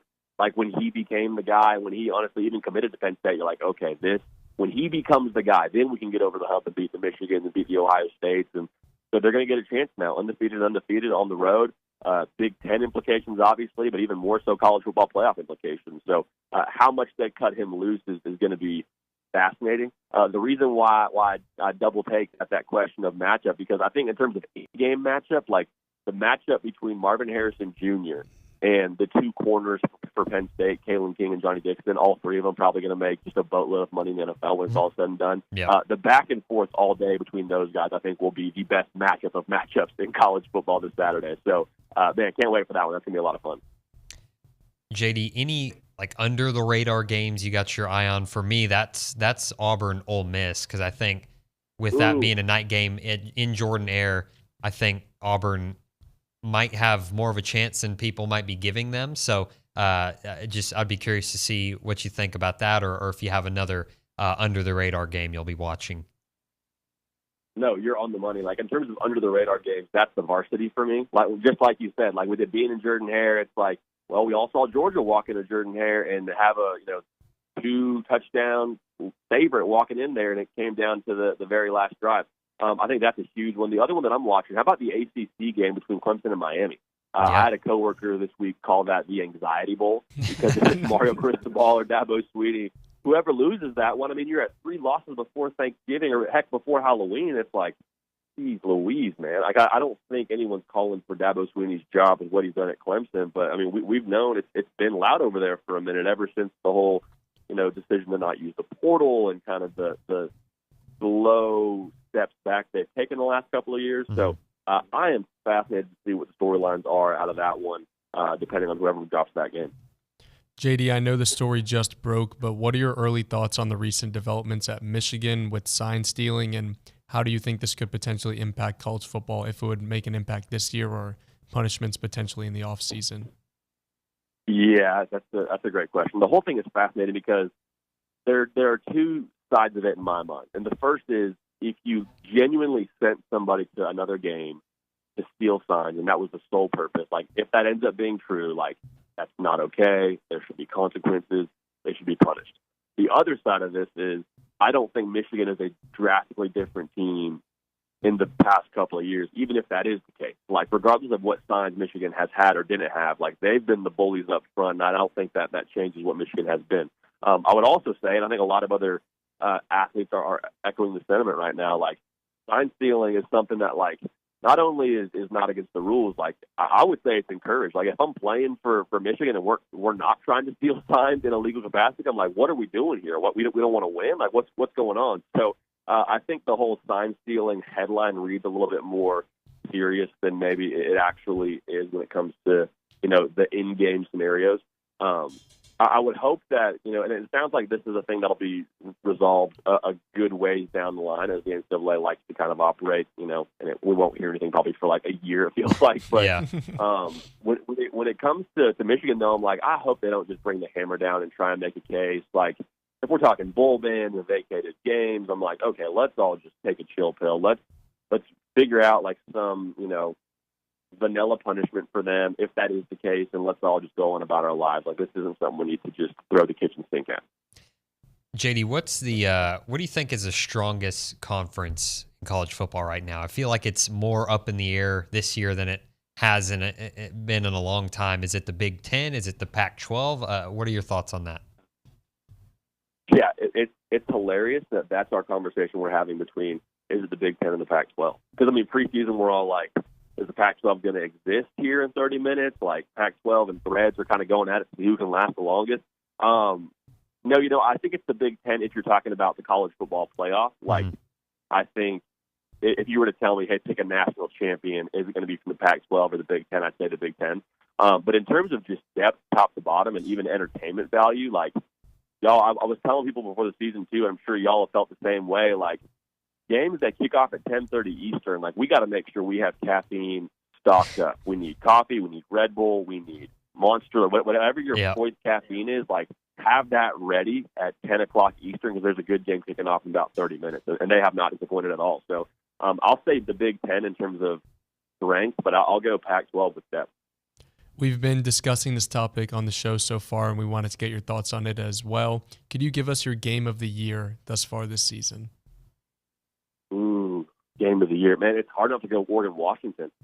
From the way that one was back and forth, and the spot that it was in as a whole, with both those teams competing for a college football playoff spot so early, I'll lean Oregon-Washington right now. I'll tell you what, though, I have a very, very strong sense that this Ohio State-Penn State game is going to give it a run for its money. But Washington-Oregon, to me, right now is the one to beat. One more question for you, JD, and we'll let you get out of here. Is the Heisman all locked up? Is it Michael Penix and everyone else, or do you see someone challenging him? Yeah, I think to me the Heisman is an award that's just won in November. Like, I think this time last year, Caleb Williams was still probably sitting in like that 4 or 5 spot. To me, it's all about stages. Like, do you have enough stages at the right time in November to end up winning the award? Michael Penix Jr. definitely has that. My only question is, like, Washington is about to run the gauntlet here, and they play USC, they play Oregon State, they play Washington State, and so I'm just curious if they can get through that whole deal unscathed, and if he can, continue to put up numbers that he's putting up right now.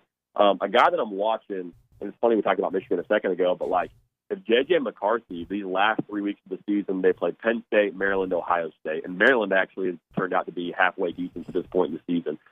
If they throw the ball around the yard a little bit more, and he puts up some good numbers and has some Heisman moments, I would not be surprised if he found his way at least to New York, and maybe even finds his way to get it done. So I don't think it's locked up just yet, but if you're talking about it as a race, like, Michael Penix Jr. absolutely has a good 10 to 15 meters on the rest of the pack. Absolutely. JD, thanks so much for taking the time, man, to talk to us, talk a little football, and we'll catch up with you here soon. Heck yeah. Hey, y'all are crushing it, man. Enjoy your Friday and enjoy this Week 8 slate. Appreciate it. You too. That's JD Piquel there on the hotline, host of the Hard Count from On 3. We'll take a quick break. One final segment on the other side here on TexAgs Radio, presented by David Gardner's Jewelers. Your home for Bryant Vikings football is the Zone.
Welcome back in TexAgs Radio. This show is Gone with the Wind. Last segment here before we send y'all off to the Louis Bellina show.